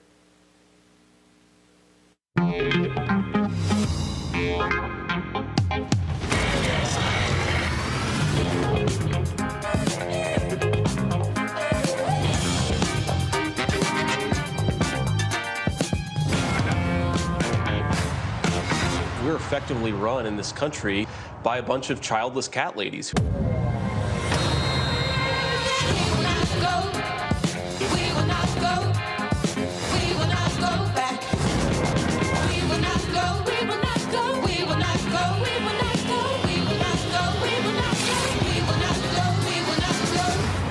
We are not going back.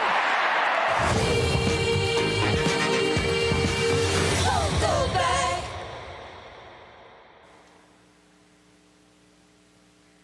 The folks at Vote Vets have really been emphasizing Donald Trump, how scary he would be for the military. And so here's what they just released. Put on Pavarotti singing Ave Maria. Nice and loud. Turn it up louder. We want a little action here. Turn it up louder. This American carnage stops right here and stops right now. You also had people that were very fine people on both sides. During my 4 years, nothing happened, and there was great pressure on me having to do with guns. We did nothing. We didn't yield. They're poisoning the blood of our country. That's what they've done. I got rid of Roe v. Wade. We have a woke military. My call was perfect. And then I said, supposing you brought the light inside the body. Yeah, no, I don't take responsibility at all.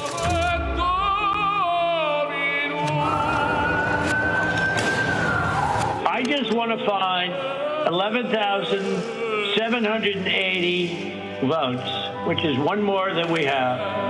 Proud boys, stand back and stand by. And we're going to the Capitol. You have to get your people to fight, and we fight. We fight like hell. What the hell do you have to lose? Trump may not remember, but we can never forget.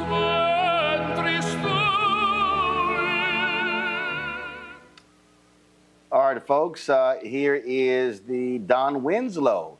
He's a progressive book author. He is a book author, big supporter of Vice President Kamala Harris, hates Donald Trump, and he self-financed this ad. I accept your nomination to be President of the United States of America.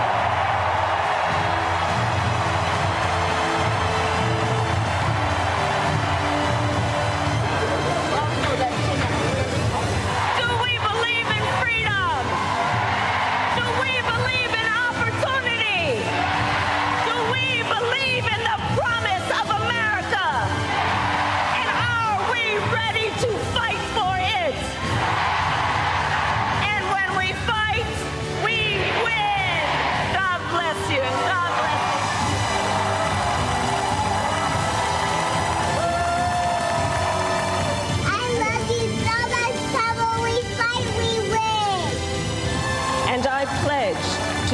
a president for all Americans. Good evening, America!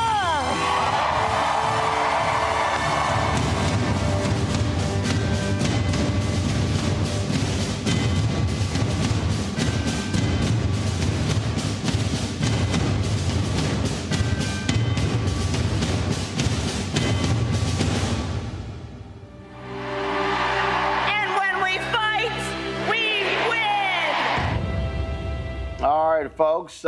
If we have the project Lincoln Project ad, which shows Donald's absolute distaste and distrust of women. And the first word she heard was the word the C word. Every woman has heard it. From the angry ex. From the asshole boss. It's not a joke to us. But it is to Trump and Elon. The pro-Trump super PAC launched by Elon Musk posted and then deleted. Kamala Harris is a C word. You heard that right. A big old C word. They even end it with "see you next Tuesday." Well, for once, they're right.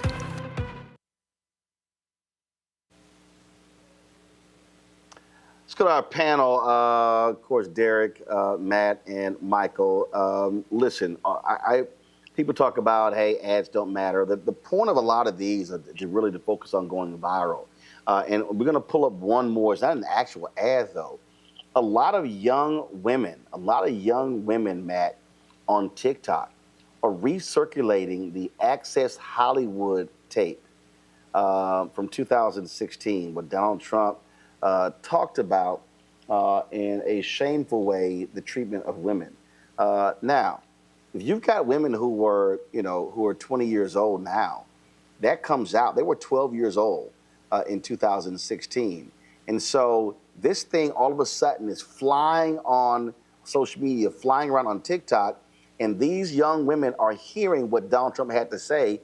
This is the kind of thing that I do believe is having a tremendous impact of driving young women to the polls. And we're seeing it in the early voting data. Yeah, see, also the E. Jean Carroll allegations were from, what, the 90s or the late 80s? So obviously, or I think it was the 90s. Let me not speak incorrectly. But that, buttresses that is a pattern of conduct, right? That's the kind of thing that somebody's been doing for years. And you get caught on a tape, surreptitiously thinking you're not being recorded, saying something as abhorrent as he did. So I think you're right. I think those women from 8 years ago who are 20-year-olds now, or were even 10-year-olds then, or 18-year-olds now voting in their first election, will not forget those things. What I wanted to say about the ads, though, I think sometimes they are a little bit superfluous, especially at this stage. However, I think a couple of them are particularly important, and I thought it was very clever, the one about the creature from the Orange Lagoon, because I know the Atlantic reported yesterday that in Pennsylvania in particular, the early voting numbers show, I think, a 5% lead for Vice President Harris, and that was a 5% lead for Mr. Trump, I believe, a week ago. So there's very clearly a groundswell, and that, to be particular, that 5% lead is in voters 65 or older. And that's important because that's a demographic that I think customarily has gone to the Republicans voting in early voting, but it's going the other way for Vice President Harris right now. I think that's a very good sign, and I think maybe the ads are one of the things that plays into that. But moreover, one of the other things I want to mention is that I think the most effective of any of these ads are the ads where they just put back-to-back very caustic things that Trump has said, because what you very often see, and what you're seeing from his team right now with the Liz Cheney comments, is they try to one-off everything. But the thing about it is Mr. Trump continues to say hateful things and has for 40 years at this point. And when you string them all together, it is very hard to make any kind of cognizable defense against that. I mean, if you are voting for Trump, you are doing so in spite of a overwhelming body of evidence of hateful rhetoric and continued hateful rhetoric. So I think those ads are particularly effective. And if there are anybody out there who's actually still on the fence, that's what I think would push them over the balance to not vote for Mr. Trump and to vote for Vice President Harris. I brought up the Access Hollywood tape, and we're going to try to find one of these TikTok videos. And Carol, what I saw, it was two young women who were sitting next to each other. They were listening to the tape. And so if y'all could find that video and we could play it, please do so. Also, Michael, a video that was circulating Donald Trump, when he testified before Congress, where he was trying to stop the expansion of Native American casinos. And he was like, well, these people, they don't look Native American. And again, showing how racist he has always been. Absolutely. White supremacist, racist to the core. I heard this morning on MSNBC them talking about Gen Z finding out about the Access Hollywood tape and how they've been circulating on social media. And I didn't even realize that they didn't know about the Access Hollywood tape. You know, a lot of times, certain things we just take for granted, even though because it's been shown ad nauseum, right? We just think everybody knows about it. But they're finding out about that, and they're coming away realizing, putting all this into perspective. And at the same time, he bragged about taking away a woman's right to choose what she does with her body and overturning Roe versus Wade. But the commercial, and I know you probably talked about it here on the show earlier this week, Roland, but the commercial, I think, is really pissing off MAGA. And Jesse Waters talked about it on Fox News. Is the commercial where you have it's saying that women, you don't have to tell your husband who you voted for. And when you're in the voting booth, you know, that's a private matter. So he said that a woman who doesn't vote the way her husband votes, that's like cheating on her husband. OK, this is how sick these people are. These people are back in the 1950s and really trying to take us back to the 1850s. So, oh, yeah, these people have to be defeated. But you listen to them. You listen to them. And it's like, where did these people come from? You know, what type of upbringing did they have to think of women like that, dehumanize women like that? So this is another reason why elections have consequences. What Derek, I'll tell you, is very interesting when we talk about that. Guys, let me know, control when y'all have that ad. I think we ran it the other day. And man, these folks on the right wing were pissed off. And there's this idiot, this black dude. He's on named Delano something. He's stupid. Delano Squires, and so he took exception to me criticizing Republicans whining about that. And these dudes are so-called Christians, and they really believe women should stay in their place. And they really, because I was criticizing this one pastor who said that women should be following the lead and voting like their husbands. But they are upset. Yeah, Charlie Kirk was foaming at the mouth on Megyn Kelly's show, and you would have thought Megyn Kelly would have checked him on that. But of course, she's been kissing Donald Trump's ass so much, you think she's a member of the family now. But it goes to show you, how effective these ads are. And what's interesting is that women have been, I've been seeing these all across social media. They've been leaving Post-it notes in women's restrooms all around the country in stalls saying your vote is private. You don't have to vote with your husband. I mean, look, that's low key guerrilla tactics. But the bottom line is, in a margin election, you take whatever you can get. You know, Roland, you're exactly right. These ads are very effective. They're so effective that you have individuals like LeBron James that makes an endorsement and roll in some of these ads. The other benefit, you have these young ladies on TikTok. Again, they roll in these ads, and they have this one in particular that has gone viral the last 24 to 48 hours. It says, my vote will cancel out my dad's vote, or my brother's vote, or my uncle's vote. And this thing has gone viral. And so the benefit of these ads is clearly to get underneath Trump's campaign team and those who following Trump. But more importantly, these ads are demonstrating how quick and nimble the Kamala Harris campaign team is to get this out on social media, so that way it can penetrate TikTok, Instagram, Facebook, X, and all these various platforms with her message, and to really paint the picture how very different these two presidential candidates are. Absolutely. And do we have, guys, do we have that? that ad, the women voting in private ad? Do we have that? And one other thing I would add, Roland, as a retired naval officer, you've seen other organizations outside of the campaign team who are also bringing their voice when it comes to these ads. How they're saying how Trump is not only unfit and unqualified to ever stand behind the seal, but to be commander-in-chief, especially when he made the comment that he's going to use the military to round up citizens. And he crossed the line when he said that. And then military vets came out with their ad. All right, let's roll that ad, y'all.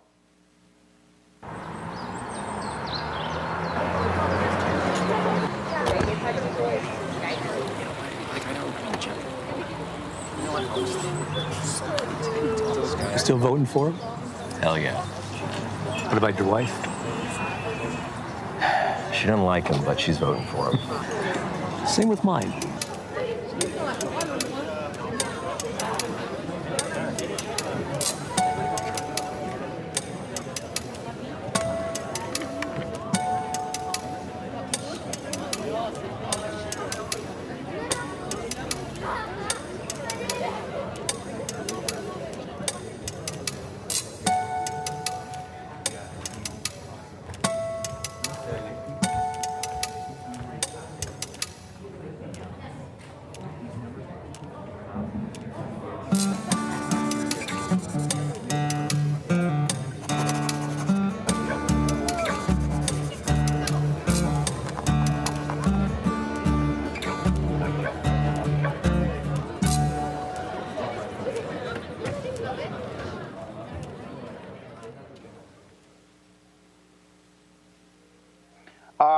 So control room, I sent y'all another one, if y'all could pull that. So that one was a Lincoln Project ad.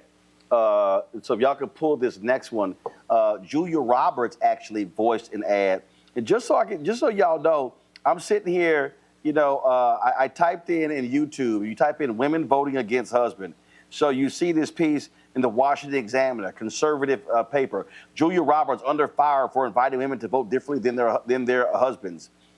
Then you see Charlie Kirk and Jesse Waters at Fox News upset. Sky News Australia, owned by Rupert Murdoch, a tacky Harris campaign ad presents a negative approach. Greg Gutfeld is upset. White nationalist Matt Walsh, who's absolutely a sexist. This Democrat ad is the most vile. I love this here. This Democrat ad is the most vile anti-family campaign ever. These white men are so mad and upset that they are losing their minds because they actually believe it. Look, that was a story I saw 2 weeks ago where a woman said, you know, this is the first time I voted in my life because my husband would not let me vote. She said, but he dead now and I'm voting. So if y'all have the Julia Roberts ad, go ahead and roll it. All right, y'all don't have it yet. Let me know when y'all have it. But again, Matt, this is what these ads do work because what it's doing is you're not focused necessarily on trying to get on television, but if you're able to, again, drive this on social and it gets picked up and it goes viral and it's on Instagram and it's being shared and liked, whatever, it changes the game. Yeah, I think it does. And I think, you know, I said superfluous earlier. That's not the right word. I think what I'm trying to say is at this stage, I would think people would have their mind made up. But for those who don't, I do think that they're powerful, especially like Derek spoke to. Anything I've seen that is, you know, a commercial where it's vets that are denouncing Mr. Trump, I think are particularly effective, especially when you have somebody coming in, you know, who's going to be a fascist if military people are saying he's not the right guy. Now, let me first say, I'm not giving legal advice, but please don't go to the polls and talk to anybody else casting a vote. Don't get yourself arrested. I get the sentiment, and I like that from the Lincoln Project ad, but, you know, obviously you don't want to be talking to anybody at the polls. But I do think that's effective. And I think it's crazy that in 2024, we're still having conversations about women as property, because that's ultimately what this comes down to. There's a large contingent of men who think that their wife is essentially their property, or at least that they can control, her decisions. And obviously women are autonomous. And not only that, women vote in higher proportions than men do. So clearly, they are making informed decisions. And it's crazy that you'd have somebody like that woman saying, this is the first time I'm going to vote because my husband wouldn't let me. That's absurd, but unfortunately some people's reality. So I'm glad it's being called out. And I'm glad that women are mobilizing, as they always do, in this election, because that's going to be what tips the balance. In fact, I have a local colleague who's running for local DA, and he is convinced that Vice President Harris is going to win gangbusters because particularly the percentage of women who have come out to vote in early voting in our local county. He's just, screaming it from the rooftops, and he's very excited about those numbers. So if that tracks nationally, we should see a landslide. And I don't know that that will happen in a margin race, but he's a pretty smart guy and he knows elections very well. So that's his prediction, and it's interesting to hear that at this juncture. Here's the Julia Roberts voiced ad.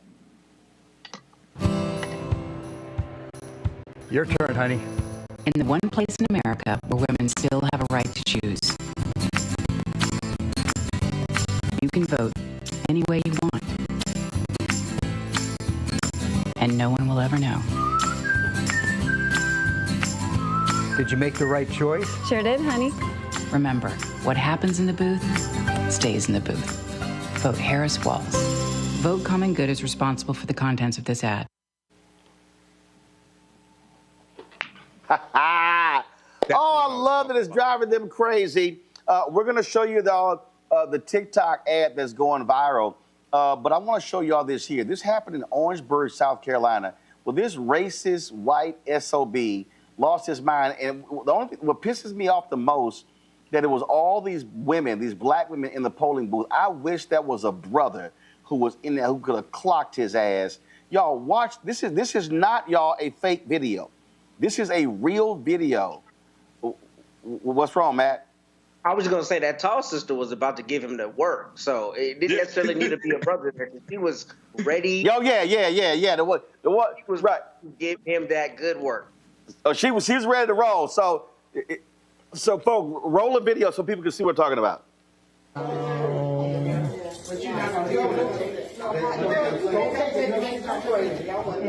You fucking bitch. Oh, There's no reason. Yeah, all that sir. Wow. Listen, this is my motherfucking right here. Wow. Why is it defending you? It's like defending you. All right, then shut the hell up and let me vote. Okay, Jamie. Okay, we ain't got nothing else to say. We ain't got nothing else to say. Wow. Move on. Next thing. There it is right there. No. Wow. Wow, God. Oh. Don't do that. Wow. Wow.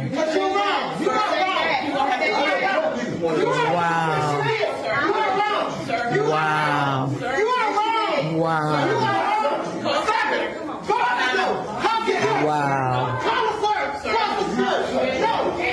Wow.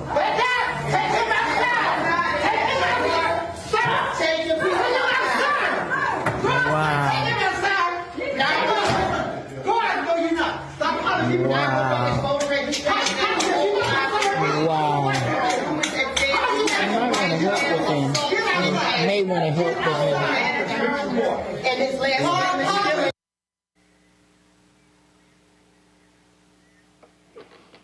that sister threw the dukes up. She was like, yo, you want to jump? Jump.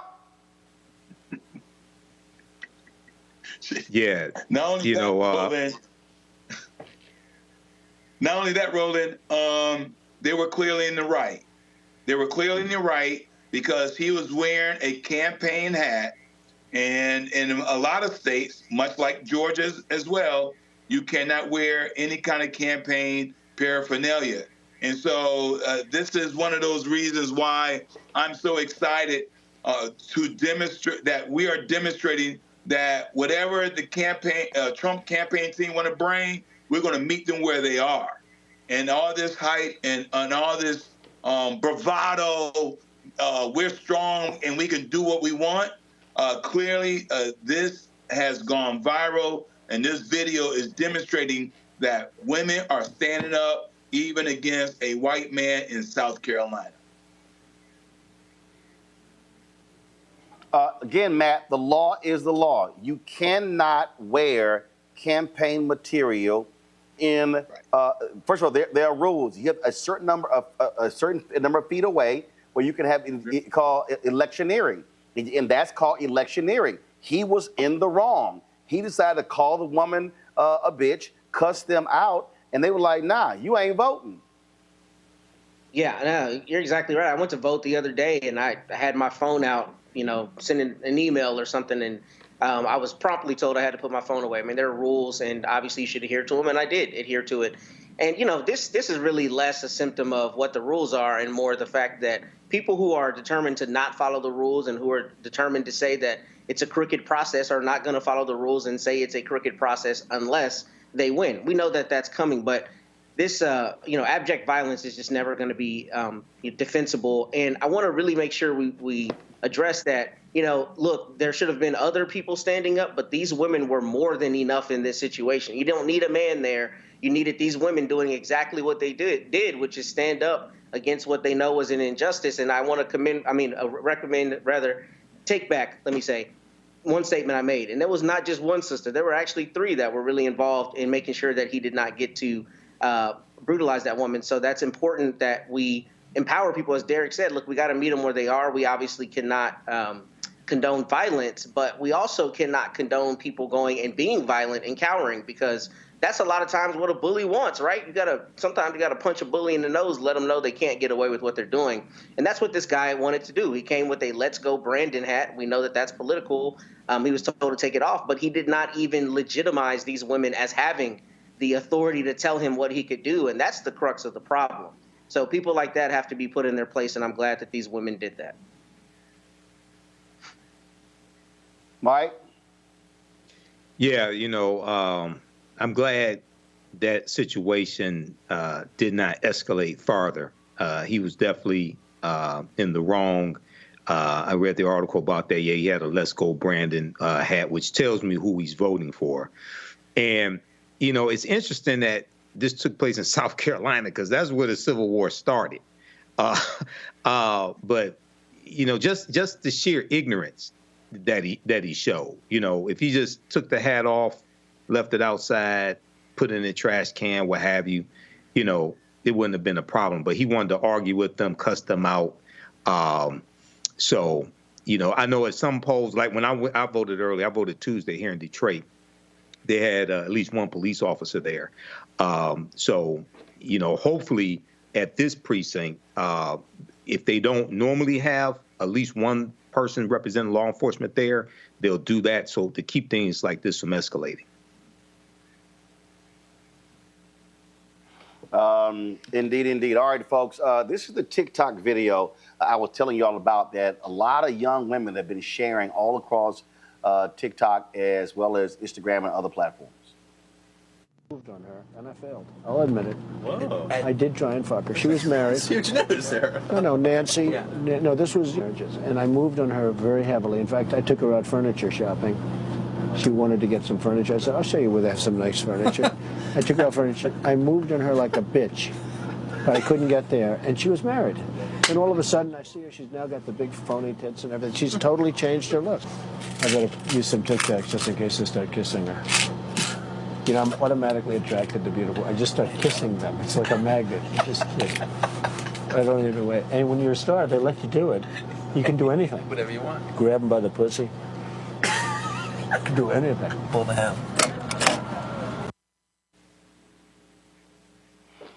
So, again, a lot of these young women had never heard that tape. They've been sharing it. You hear what this man had to say. You hear, and here's the thing that just remind people, Derek, looking back, it was so many Republicans who were shocked, who blasted that. Oh my God, I could never support a man who does that. I have daughters, I have wives, whatever. And guess what? They all did. They all have been kissing his ass since then, and now they are running behind him. And it shows you what I said on ABC This Week 3 years ago. They have no morals, no values, no principles, no integrity. no ethics. It's all about naked power.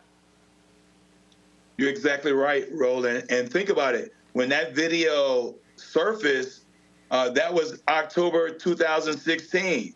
And we all thought that was the October surprise and he was going to be torpedoed. But instead, 54% white women voted for him. 57% white men still voted for him. Lindsey Graham voted for him, right? Mitch McConnell voted for him. So all these individuals, as you just outlined, clearly demonstrated that their morals, their ethics, their values, their principles were in the cellar. They were in the mud. And so he interpreted that win in 2016 after that tape as a mandate to be able to say and do what he will, and he has been doing it these last 8 years.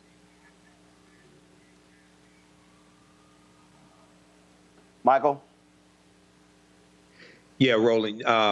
Before this morning, because I heard him talk about it this morning, the video of the people from Gen Z circulating the video online, and I saw a clip of that video that you just showed just now.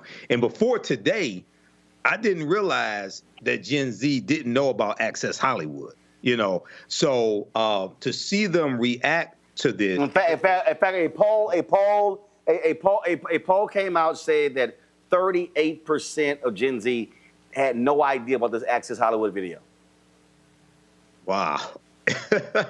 Well, and this is why social media is so powerful, because that type of information can be shared and traveled, and they can share peer to peer also. But I think that resurfacing, then on top of them knowing about him paying Stormy Daniels $130,000 to keep quiet, not to reveal the affair between them, and other things, him being found liable of sexually assaulting E. Jean Carroll. All this comes together, and I think it's going to galvanize them. And at the same time, he's talking about sexually abusing women. He takes away a woman's right to choose as well with his 3 Supreme Court justices. So I think he's going to have hell to pay on November the 5th at the ballot box. Matt? I mean, I echo their sentiments. I don't really know that I have too much to add beyond I'm surprised, actually, that people didn't know about that tape. And, you know, like I said earlier with the ads, it's just another thing that adds to a long list of things that he's said like this. And this is especially heinous, I mean, because he didn't think he was being recorded, most likely. I don't know if it's ever been reported on that, but he was talking as though there was nobody there recording. And that's a problem, because obviously he says terrible, horrible things in public now, but some of that, or he's always said it, but some of that is normalized more so because there has been no consequence to that rhetoric. And hopefully that consequence this time will be him not being elected for a second time. But it's interesting to me that people didn't already know that, especially with how long things exist on the internet. Something goes up on the internet now and stays there forever. So I'm surprised Gen Z en masse had not seen that before. Again, I mean, I think one of the things that we forget is that, look, there are a lot of people, they're not watching news, they're not watching a lot of these sources. And then again, if you are, you know, in your 20s, this came out 8 years ago, you weren't even paying attention to the presidential race. And so that's the one beauty, though. Guess what?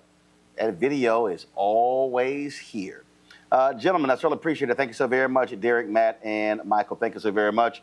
Folks, Vice President Kamala Harris sat down in a barbershop in Philadelphia, chopped it up with some brothers about some issues. We want to go ahead and show you that right now. And here's that conversation. But that's beside the point. You got all kinds. I mean, you got all kinds of stories for the barbershop. I know.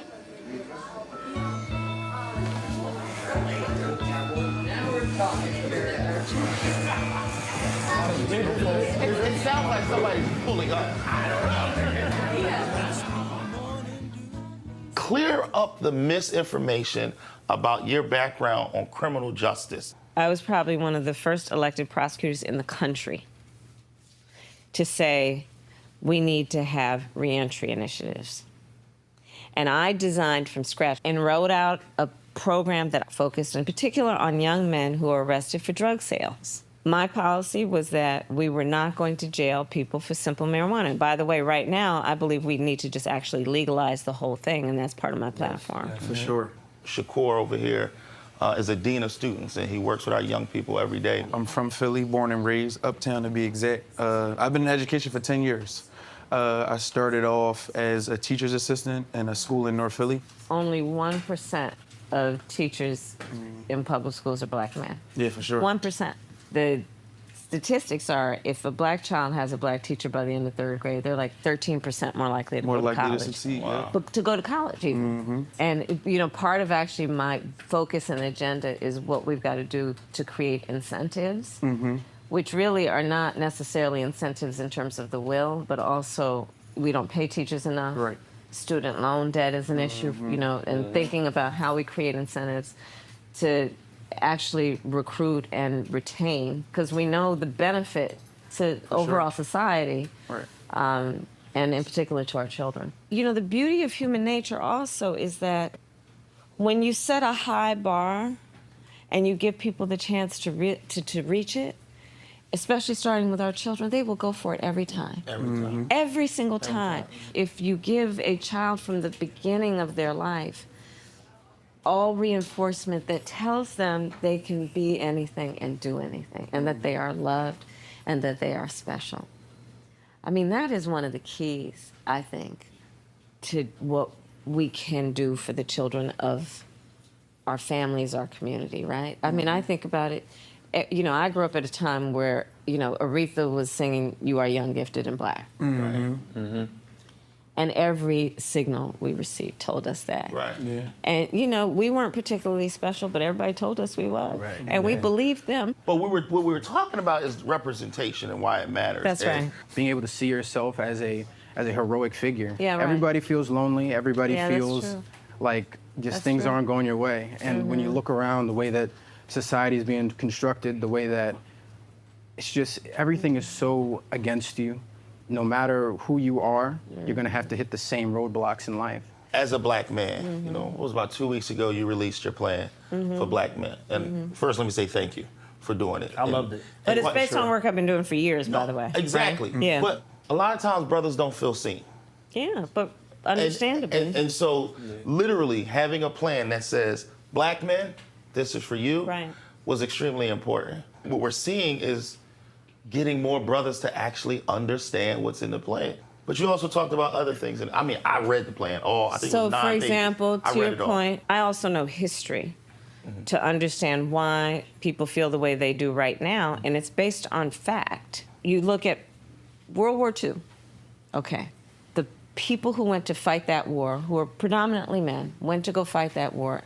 They came back, and America called them the greatest generation. Because they did such an incredible job. And so many gave their lives for it. So the policy was, we should invest in the greatest generation. They've done so much for our country.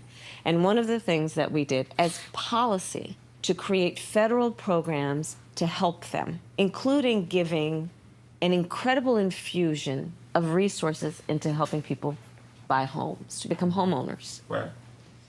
But of course, we still had, at that time, incredible racism within the institutions. Right.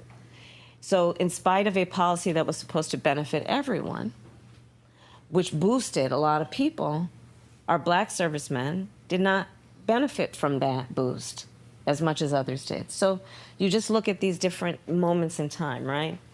You look at redlining. I mean, it happened here in Philly. It happened all over the country, which is black people who were ready to buy homes in areas where they could then build the wealth, right, were not allowed to buy in those places. And today, black families are 40% less likely to own their homes than others, okay? Right. So part of my plan and policy is recognizing that, to give people a $25,000 down payment assistance if they're a first-time home buyer, which just helps people literally get their foot in the door. And then folks will save up. They'll do what they do to make the mortgage.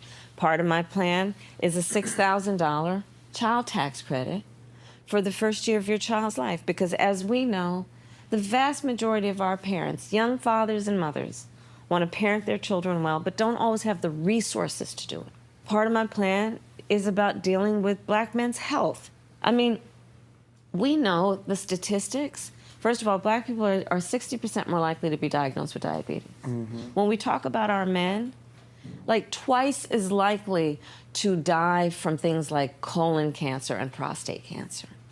I lost my wife last month to colon cancer. I know you did. So when you talk about colon cancer, I know you did. And I'm so sorry. I appreciate that. But the truth is, I lost my mother to colon cancer. You're so right. We have to utilize our platforms to make sure that people understand early screening, early detection. And for brothers, like we'll come in the barbershop, we'll talk about everything else, but we won't talk about healthcare. Yeah. We won't talk about those things that could mean life or death. That's exactly right. And the quality of life, too. Yes. Right? I know and see and understand the dimensions of life that we are talking about when we talk about our men. And it's about home ownership. It's about being a business person. It's about having dreams. It's about having ambitions. It's about education. It's about health. And it's, yes, it is about the election, but it's more than that. Because part to the point that we've been talking about, and you talked about so beautifully, when people feel alone, it's very disempowering.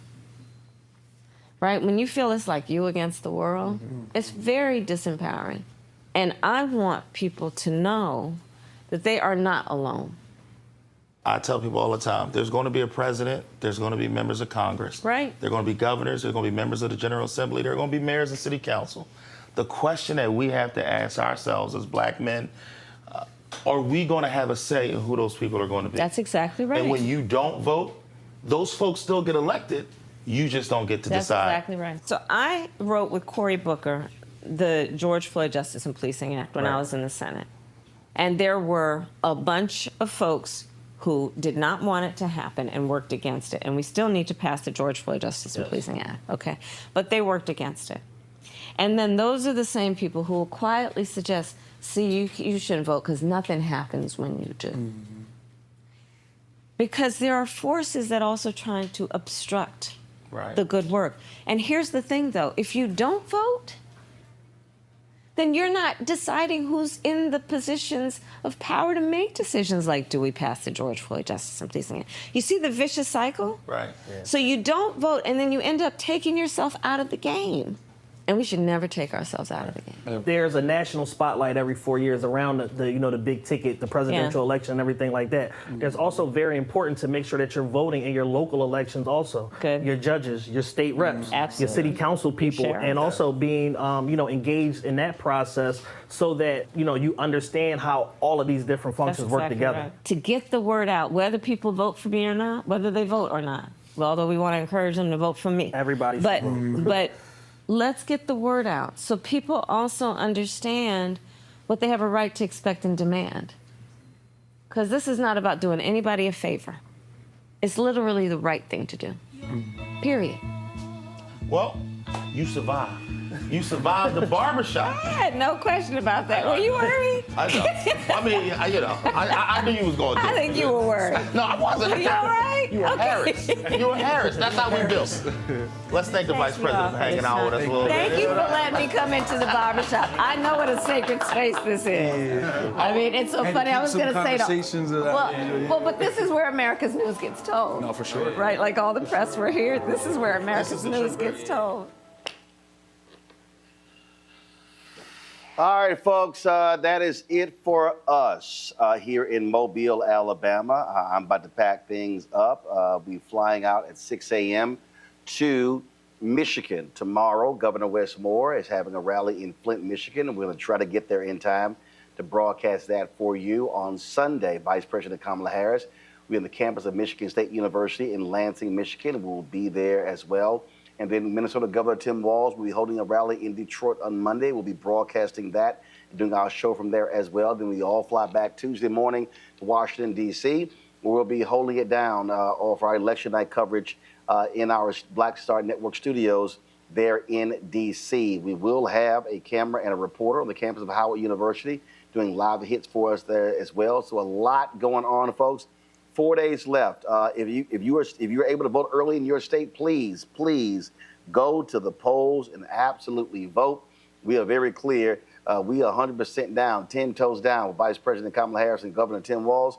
And so let's not have a squeaker, folks. Let's have a resounding victory for both of them. And so we're going to keep this thing, keep pushing information on social media, keep calling, keep talking, keep sharing, keep explaining to people. If you encounter somebody who is, and they tell you that they are, undecided, guess what? Have the conversation with them to talk about this election, because all of this is important. So we've been on the road. We appreciate all the hospitality. We thank the folks here at the second annual Port City Classic. Thank you so very much. And so do me a favor. Support the work that we do. And I keep telling y'all, Cash App, I don't know what the hell is going on with them. They changed their rules. It's impacted us greatly economically because people are supporting us with Cash App. But it's a problem now. And so do me a favor. You can contribute to us via PayPal, Venmo, and Zelle. So do me a favor. Send your check and money order, P.O. Box 57196, Washington, D.C., 20037-0196. Of course, PayPal is R. Martin Unfiltered. Venmo is RM Unfiltered. Zelle, Roland at RolandSMartin.com. Roland at RolandMartinUnfiltered.com. All y'all folks on YouTube, y'all been slow. Hit the damn like button, y'all. We should easily be over 1,000 likes. And so get it done before I sign off. Download the Black Star Network app, Apple phone, Android phone, Apple TV, Android TV, Roku, Amazon Fire TV, Xbox One, Samsung Smart TV. Be sure to get a copy of my book, White Fear, How the Browning of America is Making White Folks Lose Their Minds, available in bookstores nationwide. Ben Bella Books, Amazon, Barnes & Noble, Target, Books A Million chapters. You can also get the audio version, that's right, on Audible. I am reading it there, so please do so. All right, YouTube, y'all hurry up, y'all. We 20 away from 1,000 likes, okay? We should easily be at 1,000 likes. Y'all taking too dadgum long. And so let's get to 1,000 likes by the time we roll all of our donors. Folks, that's it. I am going to get me something to eat and going to sleep because I got to be up at 4 a.m. to catch the 6 a.m. flight to Michigan. Folks, y'all be well. I shall see y'all tomorrow. Holla!